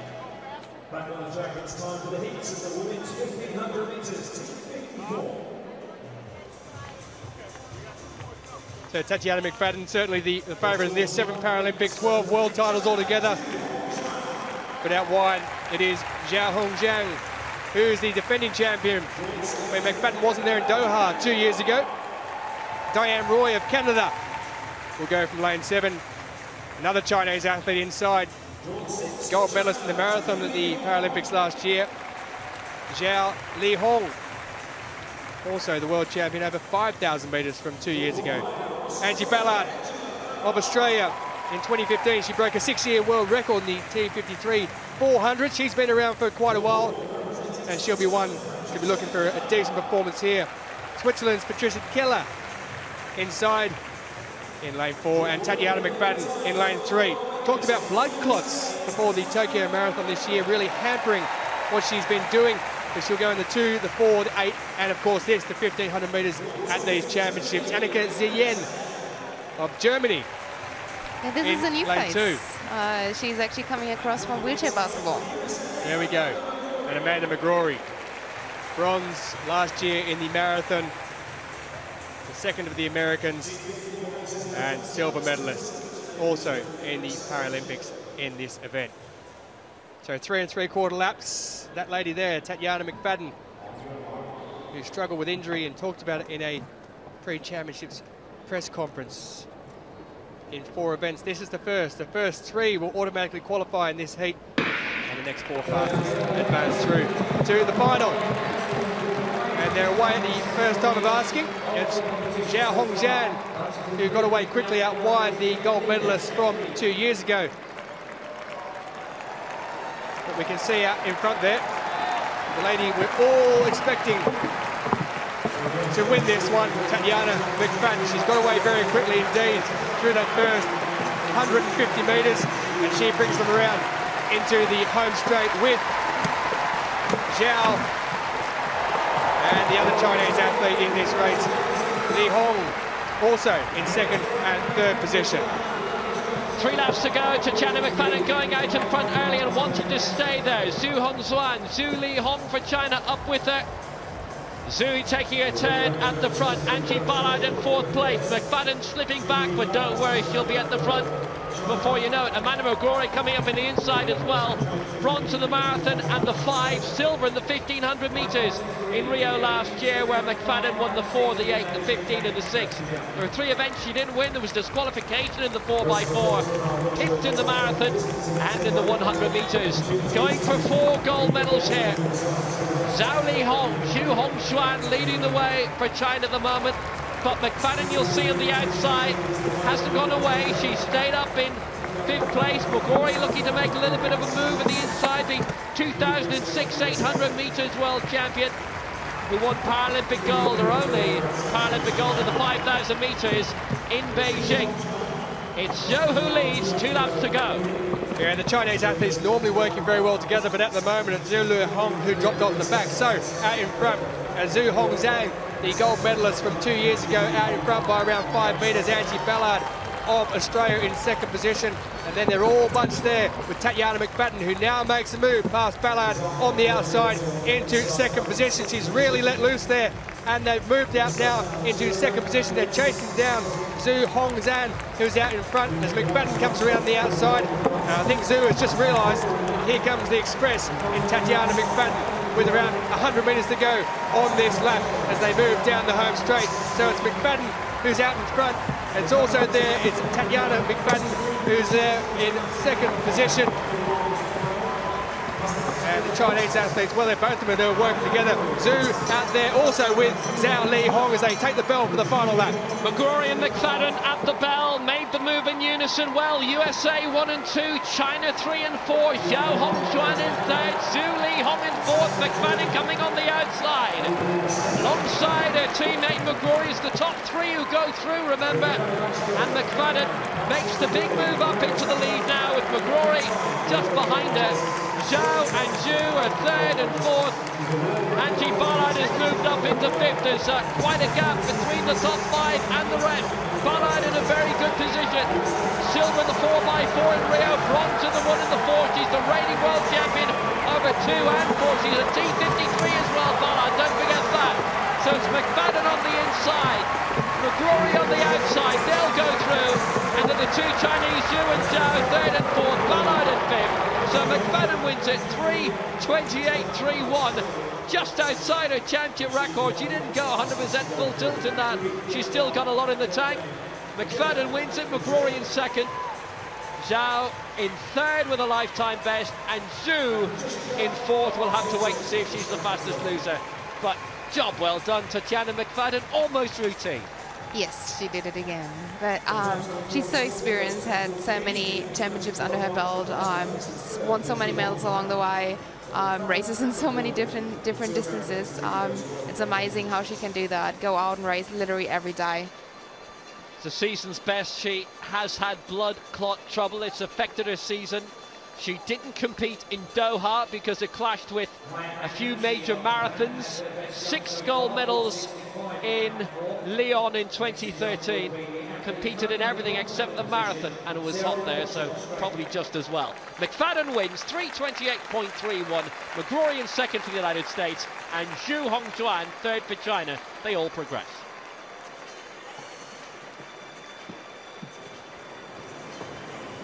Back to the T44 long jump. Marleen van Ganswinkel. Her fourth attempt. Second position at present. Best so far at 5:05. That one looks longer. That was a big leap, yeah. She hit herself really well on the board. It looked really powerful, yet she looked down. She was a bit insecure. Let's see what the mark says. Well, it's certainly more than 5:05. Pushing up around the 5:30, 5:40 mark, perhaps.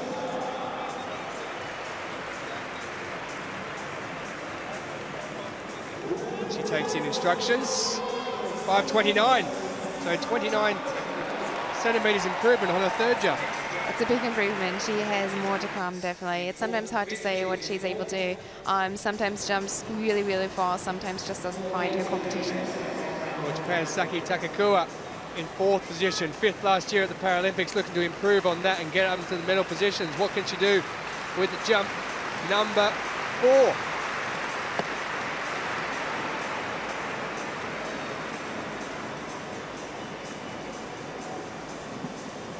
Her fifth jump.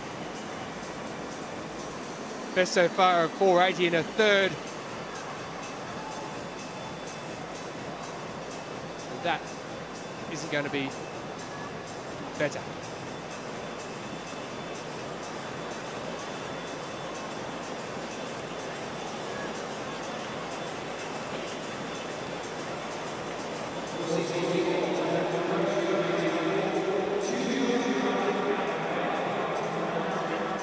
.464, so down 16 centimetres on her best after a foul in the fourth round. She remains in fourth position.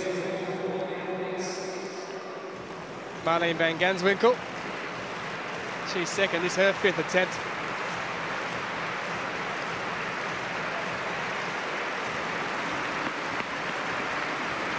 Looking to catch Steph Fried there at the top.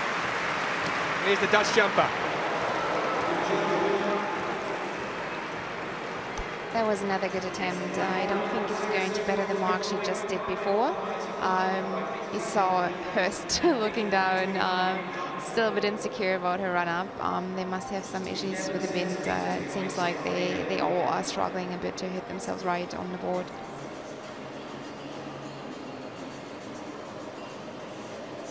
Well, bronze last year in Rio. Silver position at present.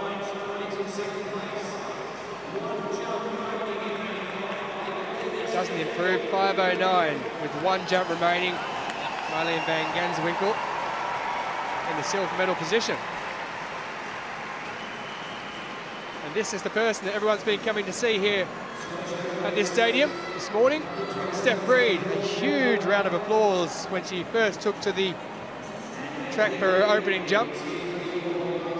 She leads the way with a 5.40, which was her third attempt. 5:30 in number 4. She gets the crowd going.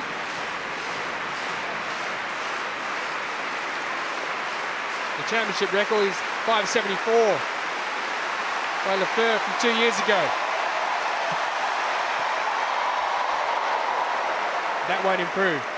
Doesn't quite hit the board right, doesn't find the rhythm, but yeah, she had a couple of good attempts so far. Let's see if she can take it any further. Well, regardless, she'll still lead the way after this jump.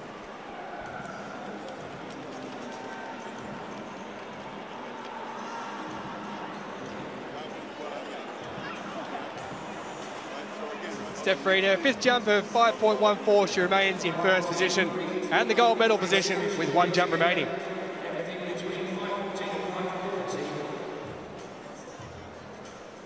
The second heat of the women's 1500 metres T54. Again, some very solid races in this, including the Reigning 800 metres world champion in the T53 for Australia, Madison de Rosario. Chelsea McClammer, the States who won 3 medals last year in Rio. Izumi Nakayama of Japan, who was eliminated in the opening round of all 3 of her events in Rio, but previously an Asian Games silver medalist in the 2 and the 4. Ma Jing of China, best results for her, 6 in the 4 and the 5,000 metres in Rio. Gunilla Wallengren, silver in the 1,500 metres in Doha 2 years ago. Here's the 800 metres world champion Madison de Rosario of Australia.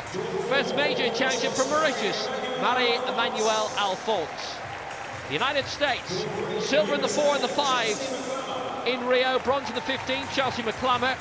Silver in the 4x4 for Australia in Rio, Jemima Moore.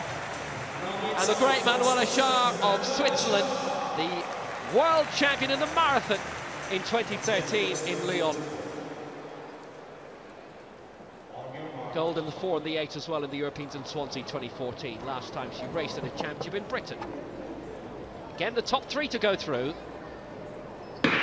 So it's Schär, Moore, McClammer, Alphonse, de Rosario, Wallengren, Ma Jing and Nakayama.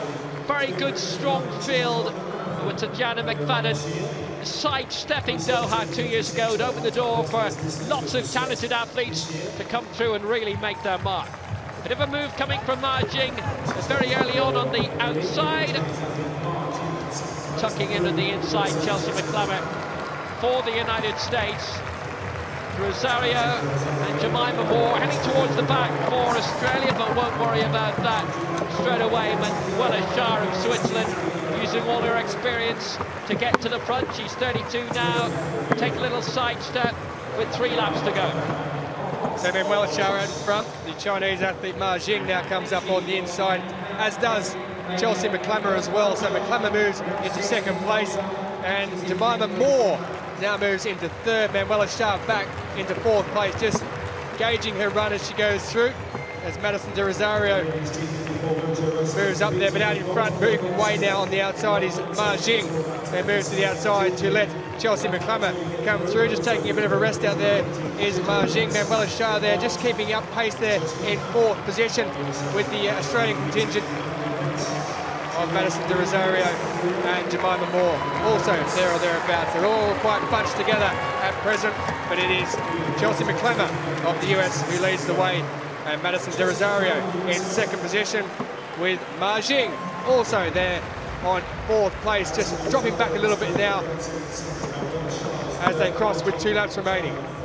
McClammer on the outside, Rosario in the inside, Manuela Schär tucked in behind her. Jemima Moore has made a good move up into 4th place as well, with 700 metres remaining. De Rosario, who came fantastically on the outside in Doha to win the 800 metres, hitting the front, but McClammer hasn't been shaken off. Schär in a very good position.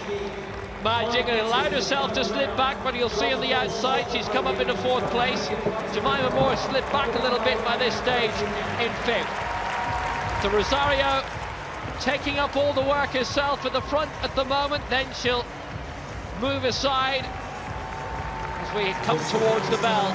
McClammer in 2nd place. De Rosario very nicely in control at the moment. Manuela Schär in 3rd. Ma Jing coming in the outside in 4th, but it's De Rosario leading as we hit the bell. De Rosario takes the bell, then going through with Chelsea McClammer in 2nd place. Just a reminder, the first 3 automatically go through in this. So at present we have 7 athletes clambering for those 3 positions up front. Manuela Schär in the 3rd position at present, as the Chinese athlete Ma Jing moves around the outside, but they're well in there with Madison de Rosario still in 1st place there. Chelsea McClammer up on her wheel on the right-hand side with 200 metres remaining as the pace will quicken. Madison de Rosario, she's been out in front for quite a long time. Can she hold on and finish in 1st place? It wouldn't matter if she finishes in that top 3, because she would still go through to the final. It's De Rosario, it's McClammer, it's Schär in 3rd place. They look like the 3 who are going to go through at the moment. Ma Jing of China in 4th, as Manuela Schär just loosens off in 3rd place there. She realises she's over. It's Madison de Rosario who goes across 1st.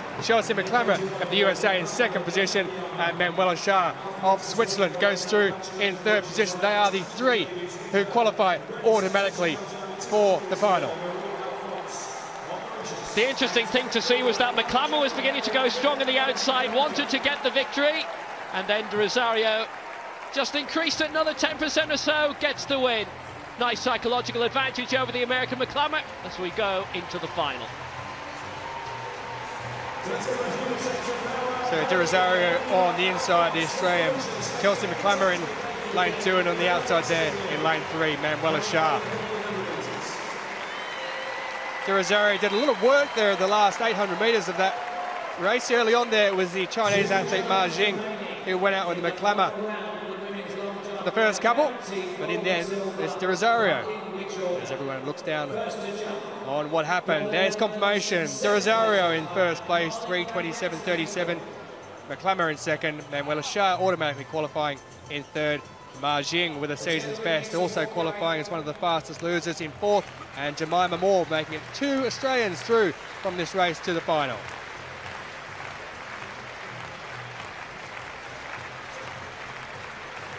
Final round of the women's long jump. Maya Nakanishi of Japan in 5th place.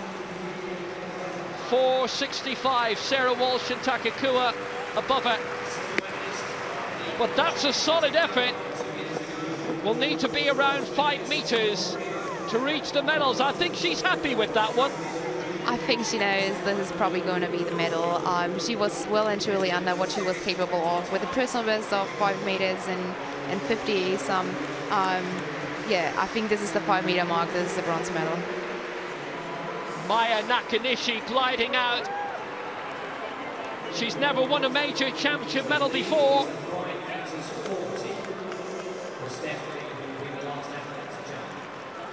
She has now 5 meters dead, and it's the bronze medal position for Nakanishi. Her compatriot Takakua 20 centimeters behind. She's dropped to 5th. Sarah Walsh between the 2 Japanese at the moment. Takakua knows what she needs, a 5:01 to get the bronze, and Nakanishi would not be able to respond.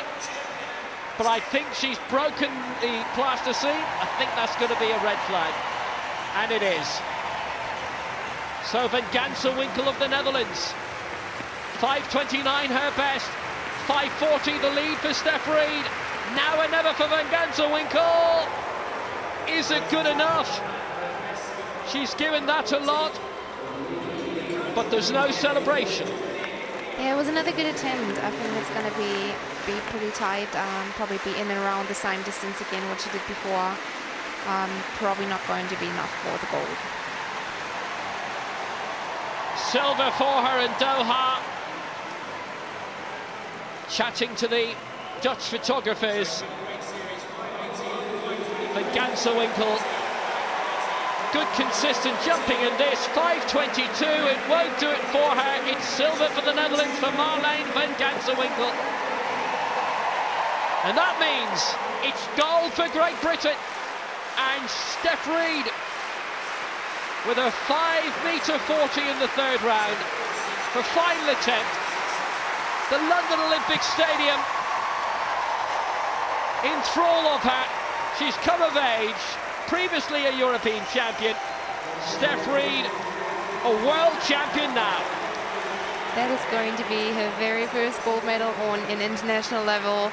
I'm really happy for her. She worked so hard. She worked hard through her injury. Wasn't able to compete in Doha 2015, coming actually back from a back injury as well, which gives me hope that a comeback is possible. And so therefore, I'm really happy for her. Congratulations, Steph. I really hope she can enjoy the moment in the home stadium. What a wonderful set of marks. 2 of which would have won her the gold. Van Ganser-Winkel the silver for the Netherlands. So Steph Reed is the world champion, 5:40. Silver for the Netherlands, Marleen Van Ganser-Winkel. Bronze for Japan, Maya Nakanishi. And in 4th with area record for Oceania, Sarah Walsh of Australia.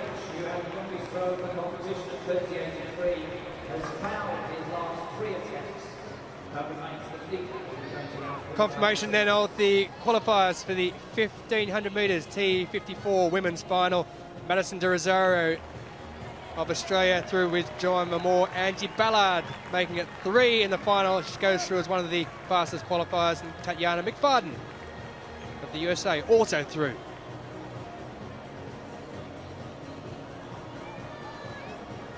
So the first of 2 men's 100 metres T34 heats. 5 going in this one. On the track is the heats of the men's T34 100 metres. That man on the inside there, Reid McCracken, won 4 medals in Lyon in 2013, none at the 2015 World Championships. So he's looking for improvement at London 2017. Silver in the Paralympics in the last 2 here in London and in Rio. Austin Smeek on the inside, nice story on him. He qualified for London 2012, chose not to compete as he was only 15. Austin Pruitt, he goes in 5, 4th in 2011 in Christchurch. Henry Manny, brother Thomas, also a para-athlete and competes. He will go from lane 6. And Mohammed Rashid Al-Kabasi of Qatar, 8th at his home championships 2 years ago, will go from lane 7. So 3 of this 5 automatically qualify, and then will be the next 2 fastest who advance to the final.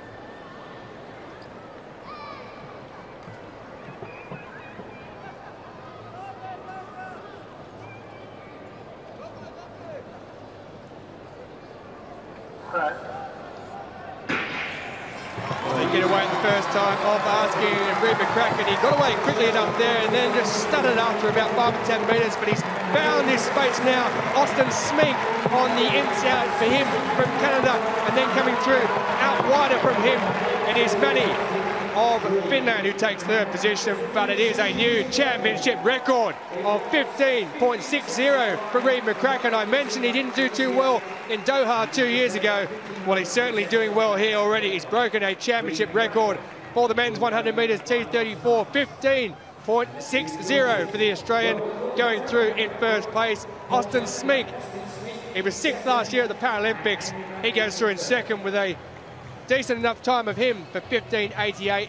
It's actually an area record for the Canadian, and Finland's Henry Manny, he qualifies in 15.99. So those 3 go through, and they'll be looking on with the last 2 to see if they can go through as one of the fastest qualifiers. Reid McCracken, though, he got away a little bit slow on the inside. Smeek went out quicker, but then McCracken there, he just gets around the 25-30 metre mark and just powers through on the inside, and could probably go a little bit quicker than that, breaking a championship record, which has been held by a man you may know a little bit about, Wally Katila, who set that in Doha in the heat a couple of years ago. He, of course, will be competing as well, but Reid McCracken, he must be very, very happy indeed with that time on the inside.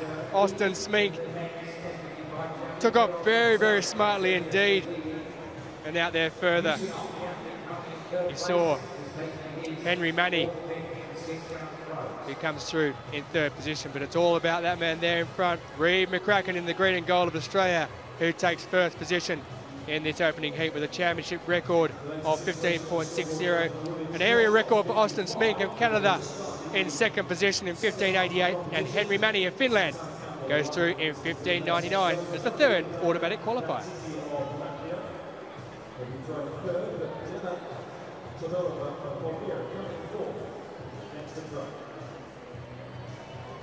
So the men's discus F37, and again a very strong field in this, a large field of 12 overall. Guy Henley of Australia, Norbekov of Uzbekistan, Bayrin Sukbakt of Mongolia, flying under the Paralympic flag, Sharad Nazarpour. Naugas Bilius, a regular medalist in the discus, the javelin and the shot for Lithuania. Arvind of India will be a hot contender in this. India very strong in the field events. But the world record holder for Uzbekistan in this. And here he is, Kuznedin Norbekov, the Paralympic champion, and the world record throw of 59.75 to win him gold in Rio with the world record. That's a really solid start. It's beyond 50 metres. That's the 55-metre line we can see there. His world record 59.75. Brilliant solid throw to get underway. Puts him in an early lead, 54.73.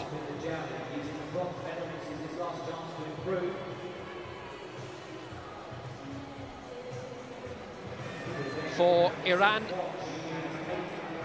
Majidi Jamalabadi is 49.80 in the opening round.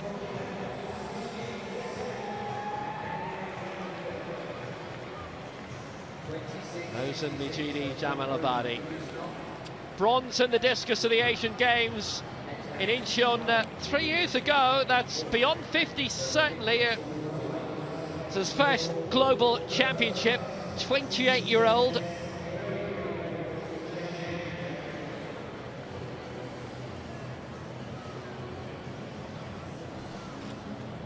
It'll put him in the medals, certainly for the time being. We're in the second round now. And it's 49.80, succeeded by a 52.75, and the shake of the head suggests he had more in him. For Australia, Guy Henley. This is round 3 now.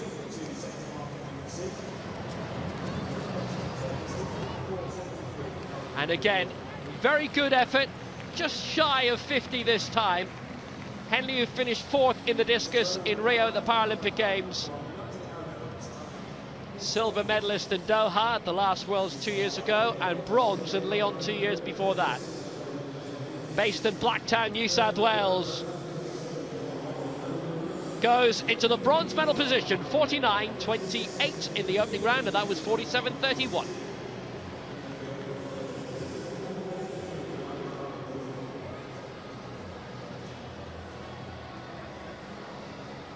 So Abid Ali, the United Arab Emirates, best position in a major championships of 6th at the 2014 Asian Para Games.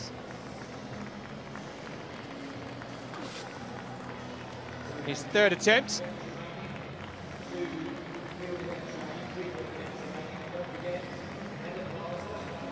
.33.88 with his first.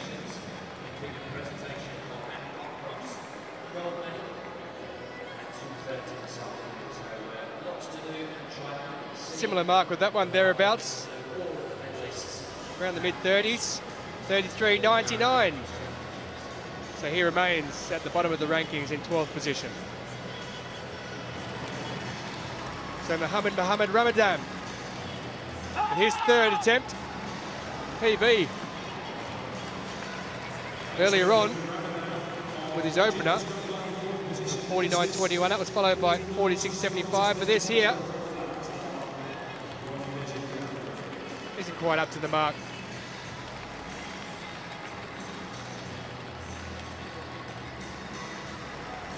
Out there, a foul for Ramadan, so he stays just out of the medal positions in 4th.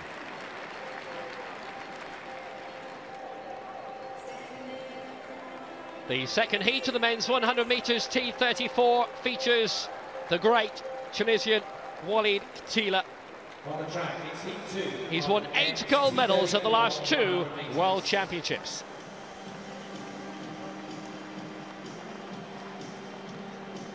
Also features the Asian Games champion for the United Arab Emirates and the reigning Paralympic 800 metres champion, Mohammed El Hamadi of the UAE. Silvers in the 1, the 2 and the 8, bronze in the 4 in Doha 2 years ago. Khalid Hamid Al Hakri of Qatar went out in the heats of the 1 and the 2 in Doha, his home nation 2 years ago. Stefan Rush, bronze in the 1 and the 4 for the Netherlands in Lyon in 2013 at the Worlds. Walid Khatila, reigning Paralympic 100 metres champion, he won the 1, the 2, the 4 and the 8 at the last 2 World Championships. And in 7th for Switzerland, Bojan Mitic, bronze medalist in the 100 metres at the last Worlds in Doha. And in the Europeans in Swansea 2014, silver in the 1 and the 4, bronze in the 2. It's the first 3 to go through, and the next 2 fastest losers. El Hamadi in 3, El Hakri 4, Rush 5, Khatila here in 6, and Bojan Mitic in lane 7.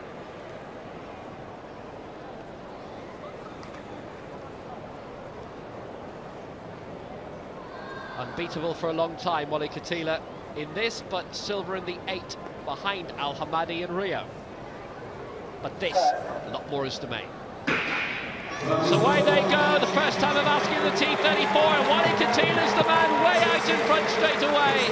Al Hamadi coming up alongside him, out of lane 3, but Wally Katila's going to win this, and he's going to win it at an absolute canter. It's very fast.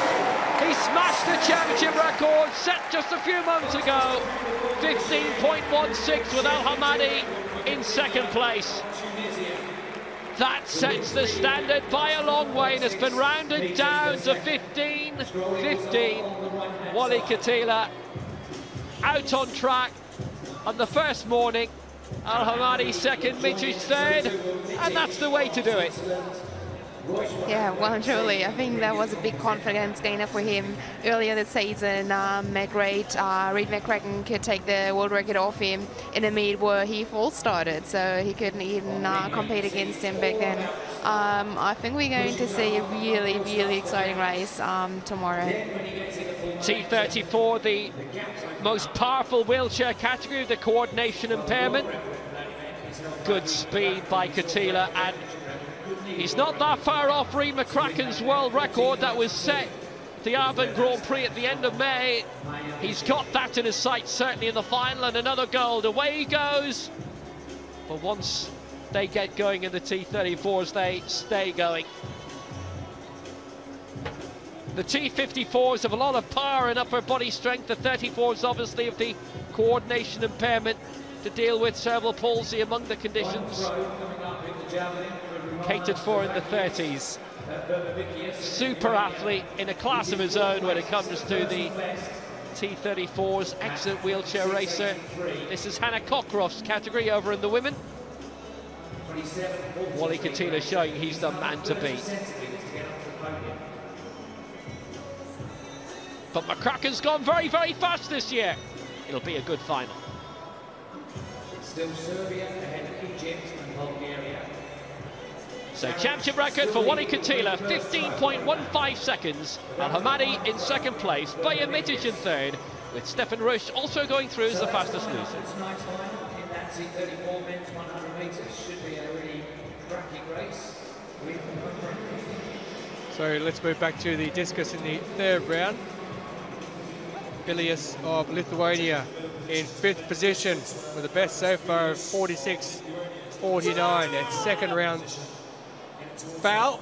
Well, that one there is well over the 50-metre mark. He'll be much, much happier with that.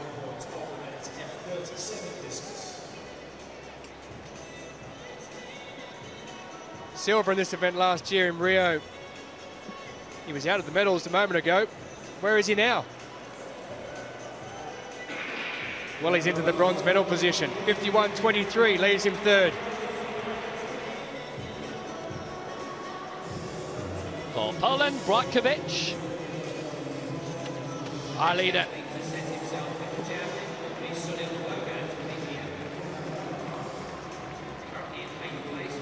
41.40 in the second round. Norbakov is leading.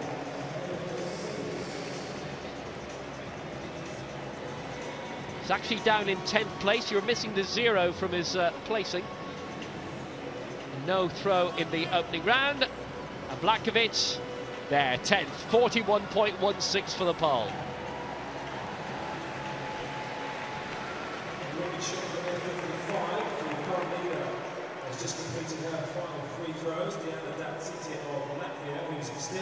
So the crowd certainly filling as the afternoon goes on. As we can see the qualifiers for the men's 100 metres T34. Wally Katila, championship record. Reid McCracken did have the championship record. That was broken, so 2 championship records in those 2 heats. And Alkabasi and Prout.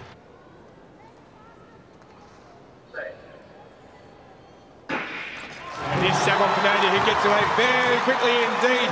And on the outside, it's Muno Martinez, who also got a decent start, but it's Langenhoven on the inside. But it's on the outside there, it's the Spaniard Muno Martinez. They're going through in first place, 10.84, so he improved on his winning time in the heat.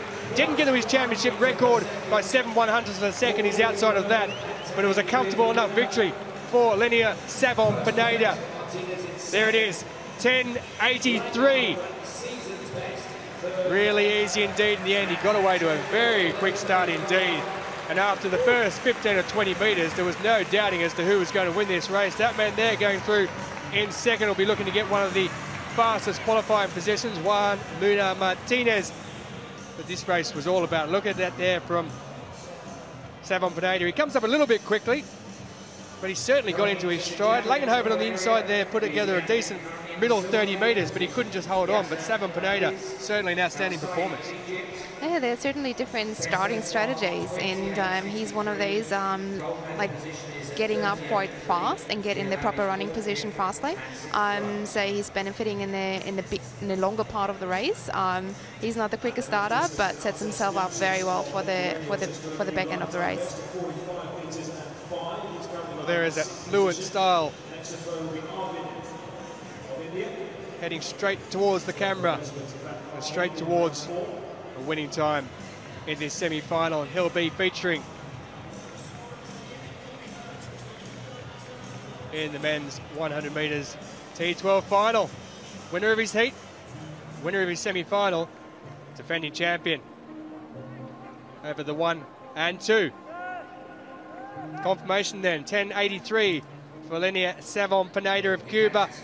A personal best for Juan Muno Martinez in second position, and a season best for the long jump gold medalist from last year, Hilton Langenhoven.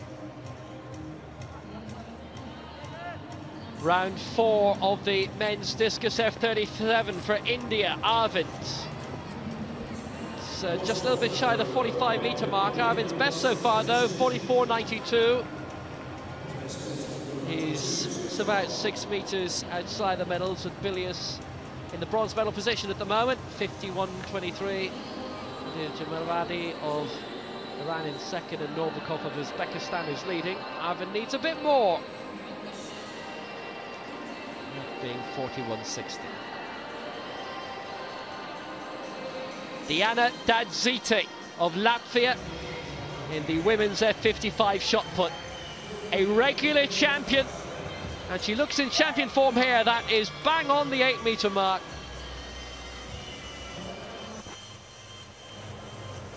And that will be her best throw of the day.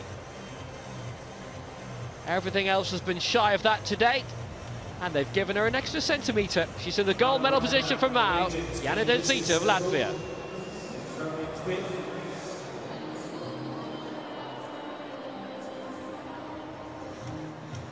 $20,000 here last night, the biggest crowd we've ever had for any session of the Para Athletics World Championship, and this is the 8th.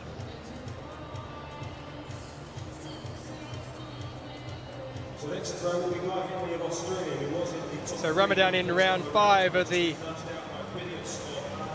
men's discus throw F37. He's in 5th position at present.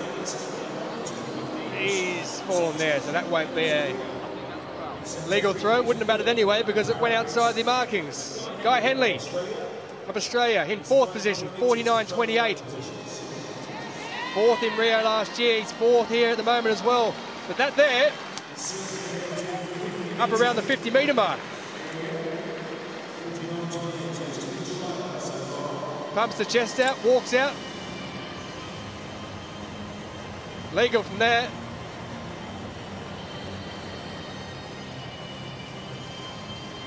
Certainly around the 50-metre mark. It is 49.46, doesn't improve though. He remains in 4th position because the man ahead of him, Bilius, 51.23, there he is.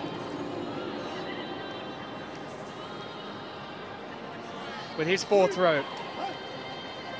So he's comfortably in bronze medal position at the moment by a couple of metres.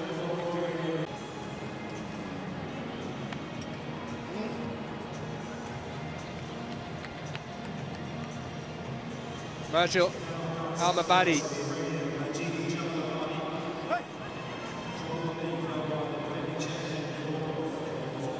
So he's ahead of Bilius in second.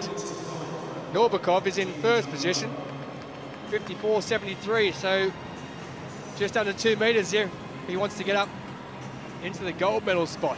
A tough ask indeed. Well, it's around 50 meters, but it won't be good enough to put him up any further than where he is at the moment. Slip at the end. Maybe not getting every inch of power into that he wanted. Body language tells you the story, doesn't it? 50 meters and 5 centimeters, so it doesn't improve on his second round attempt. He remains second.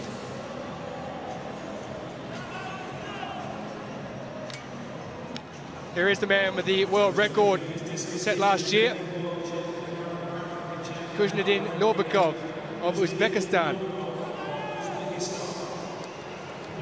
He looks confident. Gets the crowd going.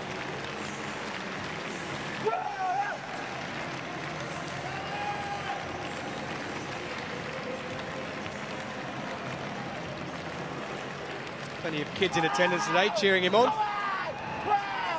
Well, he's given that some. He's given that some indeed. Now 59.75 is that mark he set in Rio last year.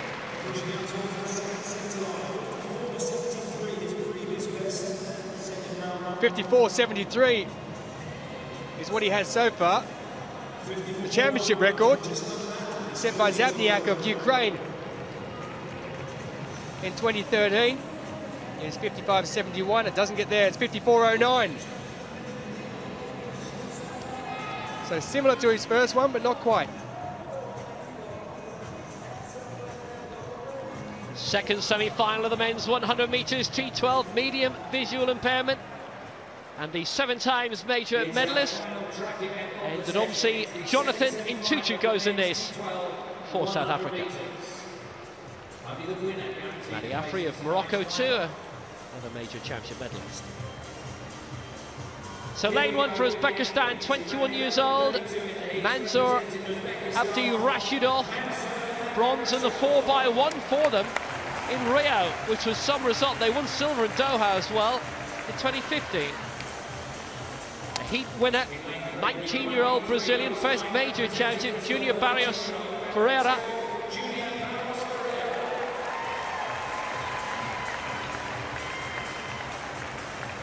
Major championship medalist going back to 2006.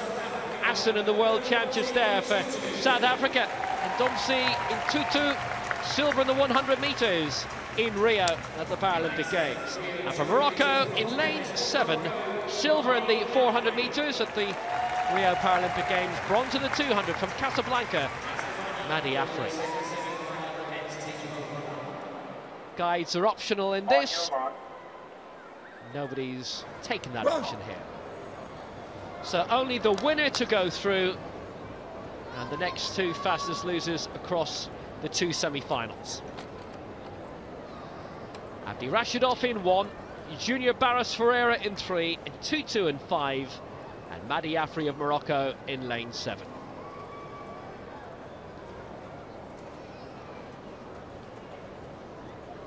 Major medals in his last 5 major championships.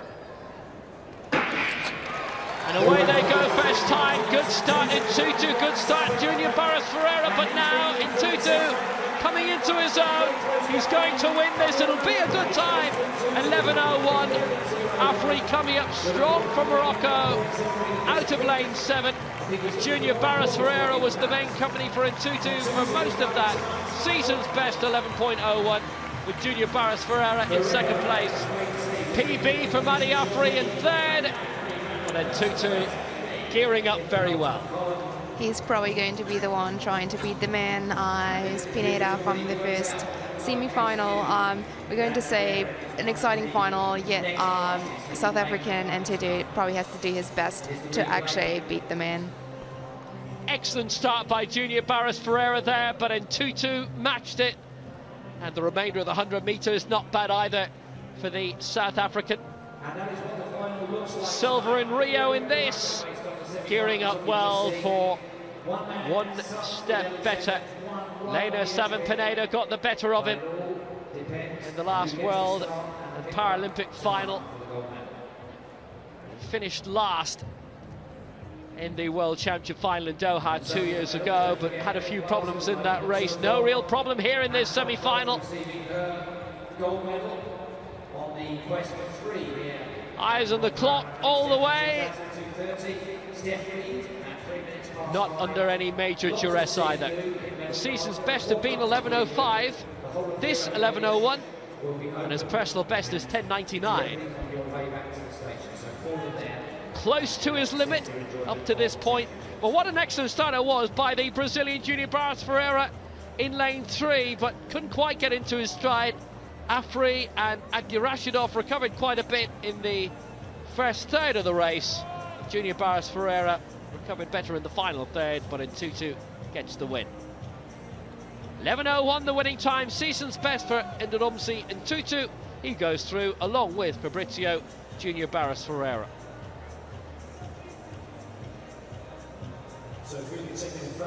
Savan-Pineda impressive with a 10.83, the man they have to beat. In 2-2, Winner Martinez, Fabrizio Junior Barros Ferreira making up the rest of the final. So Guy Henley, as we move back to the field, the men's discus throw, F37 in 4th position, 49.46 his best throw for the Australian.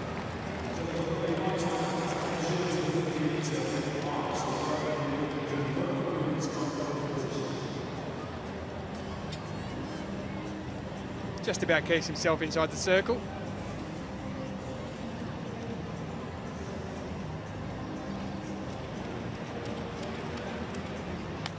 No improvement though with his 5th attempt, 48.10, so he stays just outside the medal positions.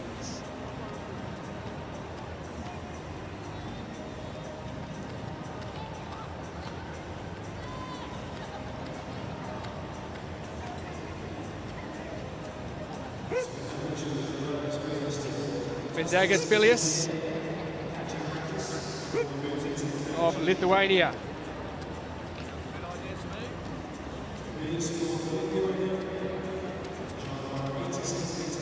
Currently in the bronze medal position after winning silver in Rio last year. Some improvement required.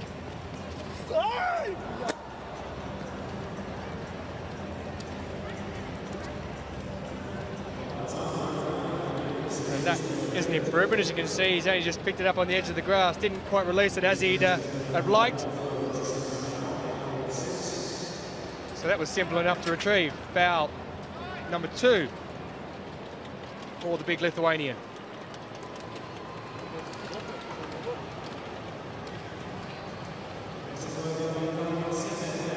Majidi Jamalabadi in the silver medal position for Iran at the moment. It's heading for his most significant sporting achievement today. 52.75 is best, and he's not been happy with that. Norbakov leading with 54.73. Lifetime best is slightly further than that, just wide. Would have been certainly beyond 53, maybe a 54. He's thrown 54.96 this year, and that mark would be good enough for gold today, and he knows it. Norbakov with a 54.73. Solid set of marks apart from that. Silver for him at the moment, Bilius in bronze. Kuznedin Norbakov, our leader, with his very first throw of the competition, 54.73. The reigning Asian, World and Paralympic champion. Asian being the Asian Games, as the Continental Para-Athletics Championships now combined with Oceania for the Asia-Oceania Championships. First one of those in Dubai last year.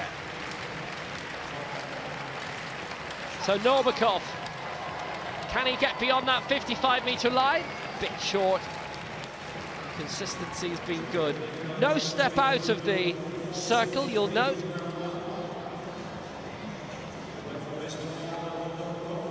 It's around 52 or 53. He's had a couple of good 54 throws as well today. The first Uzbek Paralympic champion. 51.24, the shortest to date that's been registered. But he's our leader.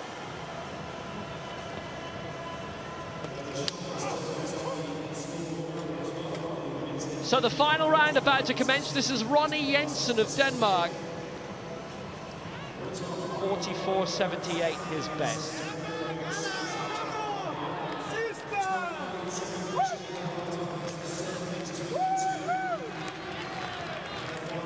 Just 30 extra centimetres, he'd leap up to 6th place. His lifetime best would only get him 6th place. So here he comes, and to get beyond 45 at least. And that's flush on the line.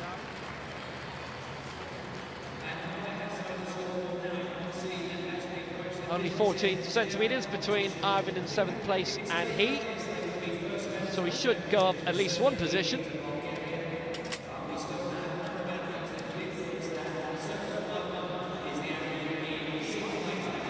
Or maybe not.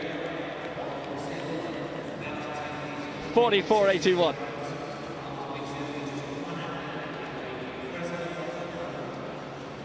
Well, here's a man who doesn't need to move up any more than 2 positions if he's to take the gold medal, but at this stage he's in the bronze medal position.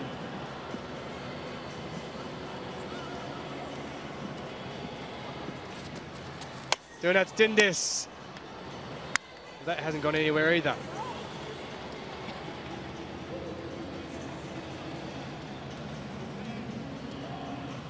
And that one is a foul, so that's the end of his competition.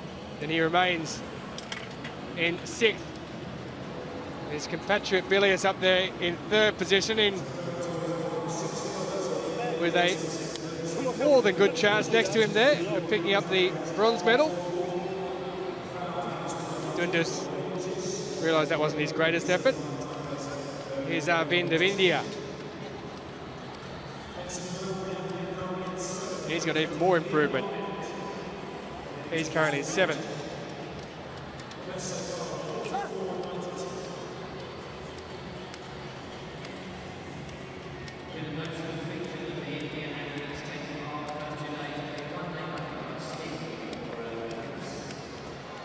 .44.92 to beat.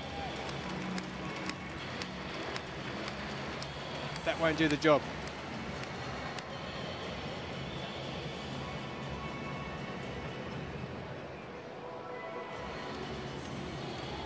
So a foul for his final throw. No improvement there. He's in 7th position. With 5 left to throw in this final round. That's Ramadan of Egypt. His first 2 were decent enough. His next 3 were all fouls.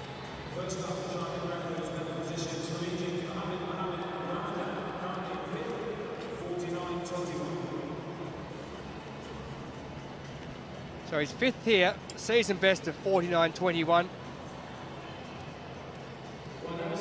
He needs something big. Encouragement from behind. Encouragement from himself.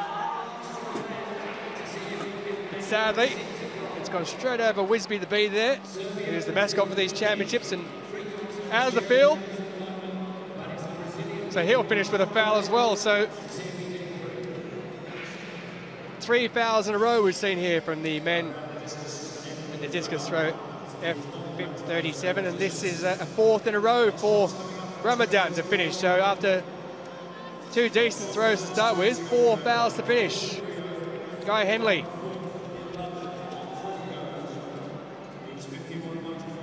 49.46, his best.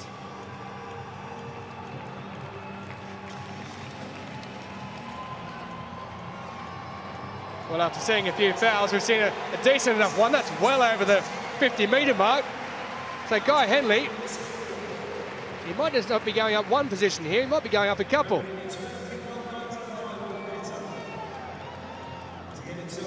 That's big from the Australian in his final throw.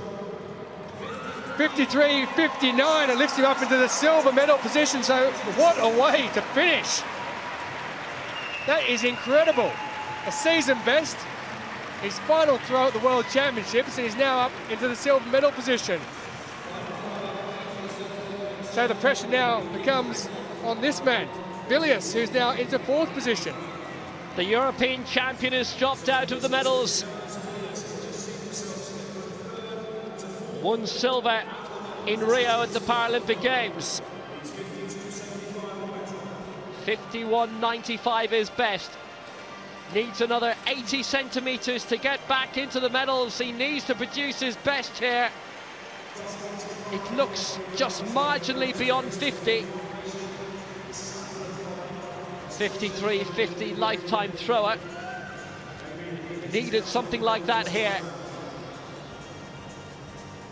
This would be his only response. 15 metres 02. Bilius misses out on the medals in 4th place, having been in the top 3 for pretty much the whole competition. That's life. Taking it philosophically. So Henley in the silver medal position, and Madidi Jamal Abadi of Iran now down in bronze. That 52.75 in the 2nd round has him in 3rd place.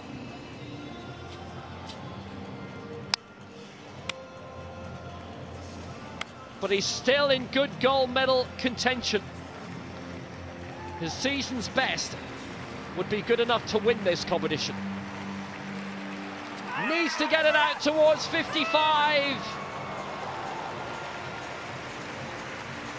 Does it match Henley? It's beyond 50 certainly. 53.59 is target for the silver.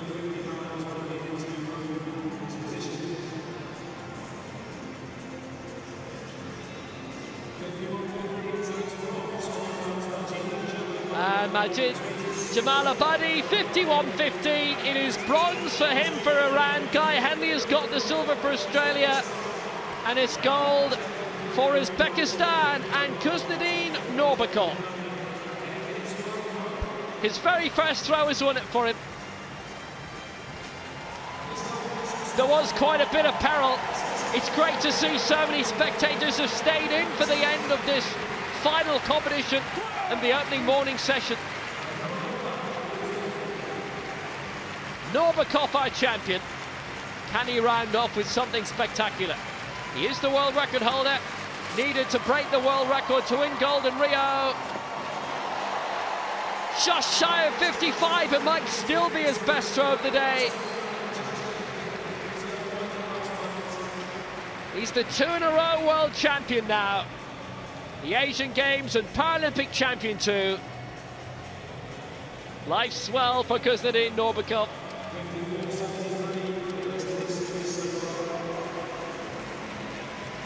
Waiting to see if it was his best. He has been the best today.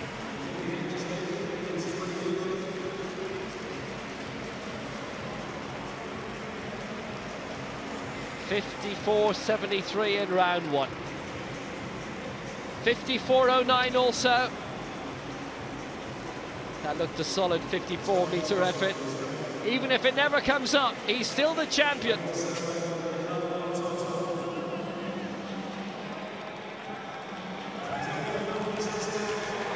He can start the celebrations even though the mark is yet to come up. It changes nothing for him. Our world champion again, Kuznedin Norbakov of Uzbekistan.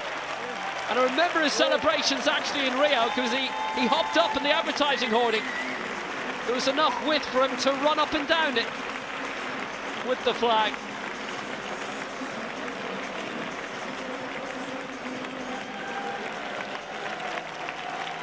Norbakov takes the gold for Uzbekistan again.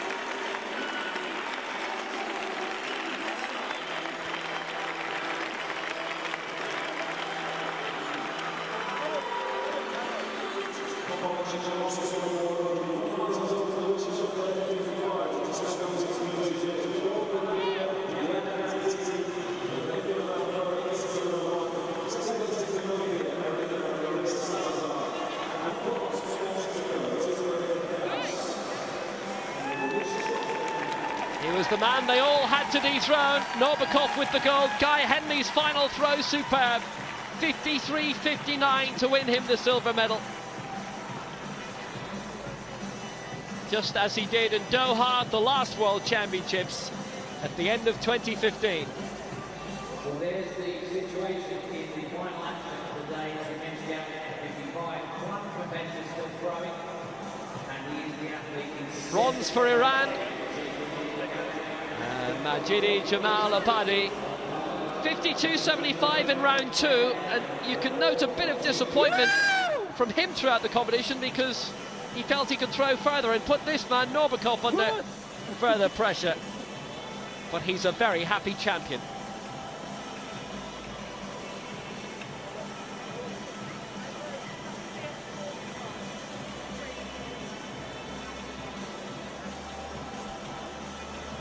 And Norbakov's final round throw is just coming up. 53.88. So he's produced the best 3 marks of the competition, and each one would have won him the gold medal. 54.73 is best of the day. A very impressive set of marks, bar 1 foul, all in the 50s. Mark of a champion.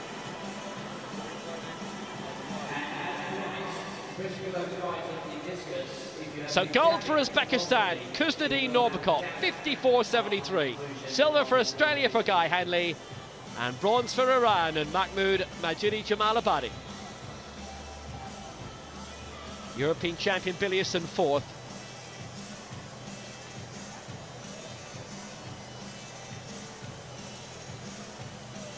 Uzbekistan gold. So that's the final throw from Chris Locke. He's had a series of 25-55, 2 fouls, 25 another foul. Women's F55 shot put, and this is Castano Salazar of Colombia. Salazar heading out towards 8 meters. Diana Dadzita of Latvia, our long-time leader. Salazar's best 5.757 so far, but Diana Dadzita is the world champion for Latvia. Based in Germany these days, she also a wheelchair basketballer. Erika Maria Castano Salazar with a new area record with a final round throw of 7 meters 77 and the silver. Diana Dadzita of Latvia with the gold, 8 meters 01. Castano Salazar of Colombia, the silver, 7 meters 77, and the new America's record. And Rosa Maria Guerrero Cazares, the bronze for Mexico.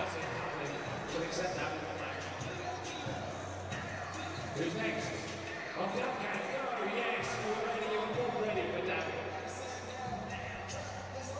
Victory for Serbia in the men's javelin, F55. Milos Zaric, 30 meters 83. Jonas Licurgo Ferreira, the silver for Brazil. Yasser El Sayed, the bronze for Egypt.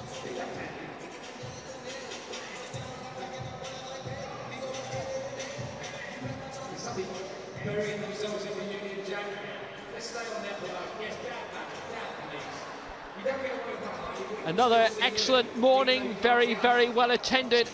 The crowd staying on to watch the final 3 field events, which have now wrapped up. Well, what a fine morning of action it has been. Now Talili taking gold of the women's discus F41 for Tunisia. Very good. Well done. That is everywhere. Second gold medal for Britain. Fantastic in the women's long jump for Steph Reed at 5 meters 40. Raoul Talili, magnificent discus thrower with Tunisia's first gold. Algeria, Australia, Brazil, Finland, India, all with gold medals. Latvia through Diana Dadzitu just now. United States without a gold yet, that'll probably change soon. Ireland with the first medal of the games, the silver for Niamh McCarthy in that women's discus, F41. 22 nations with medals. A fabulous morning of glory right across the board. Afternoon session will have 19 gold medals up for grabs, 13 in the track and 6 in the field. But it's been a fabulous morning here. Another excellent crowd. So the afternoon session coming at 7 p.m. London time from Will Downing, Tulson Tollett and Vanessa Lowe. It's goodbye.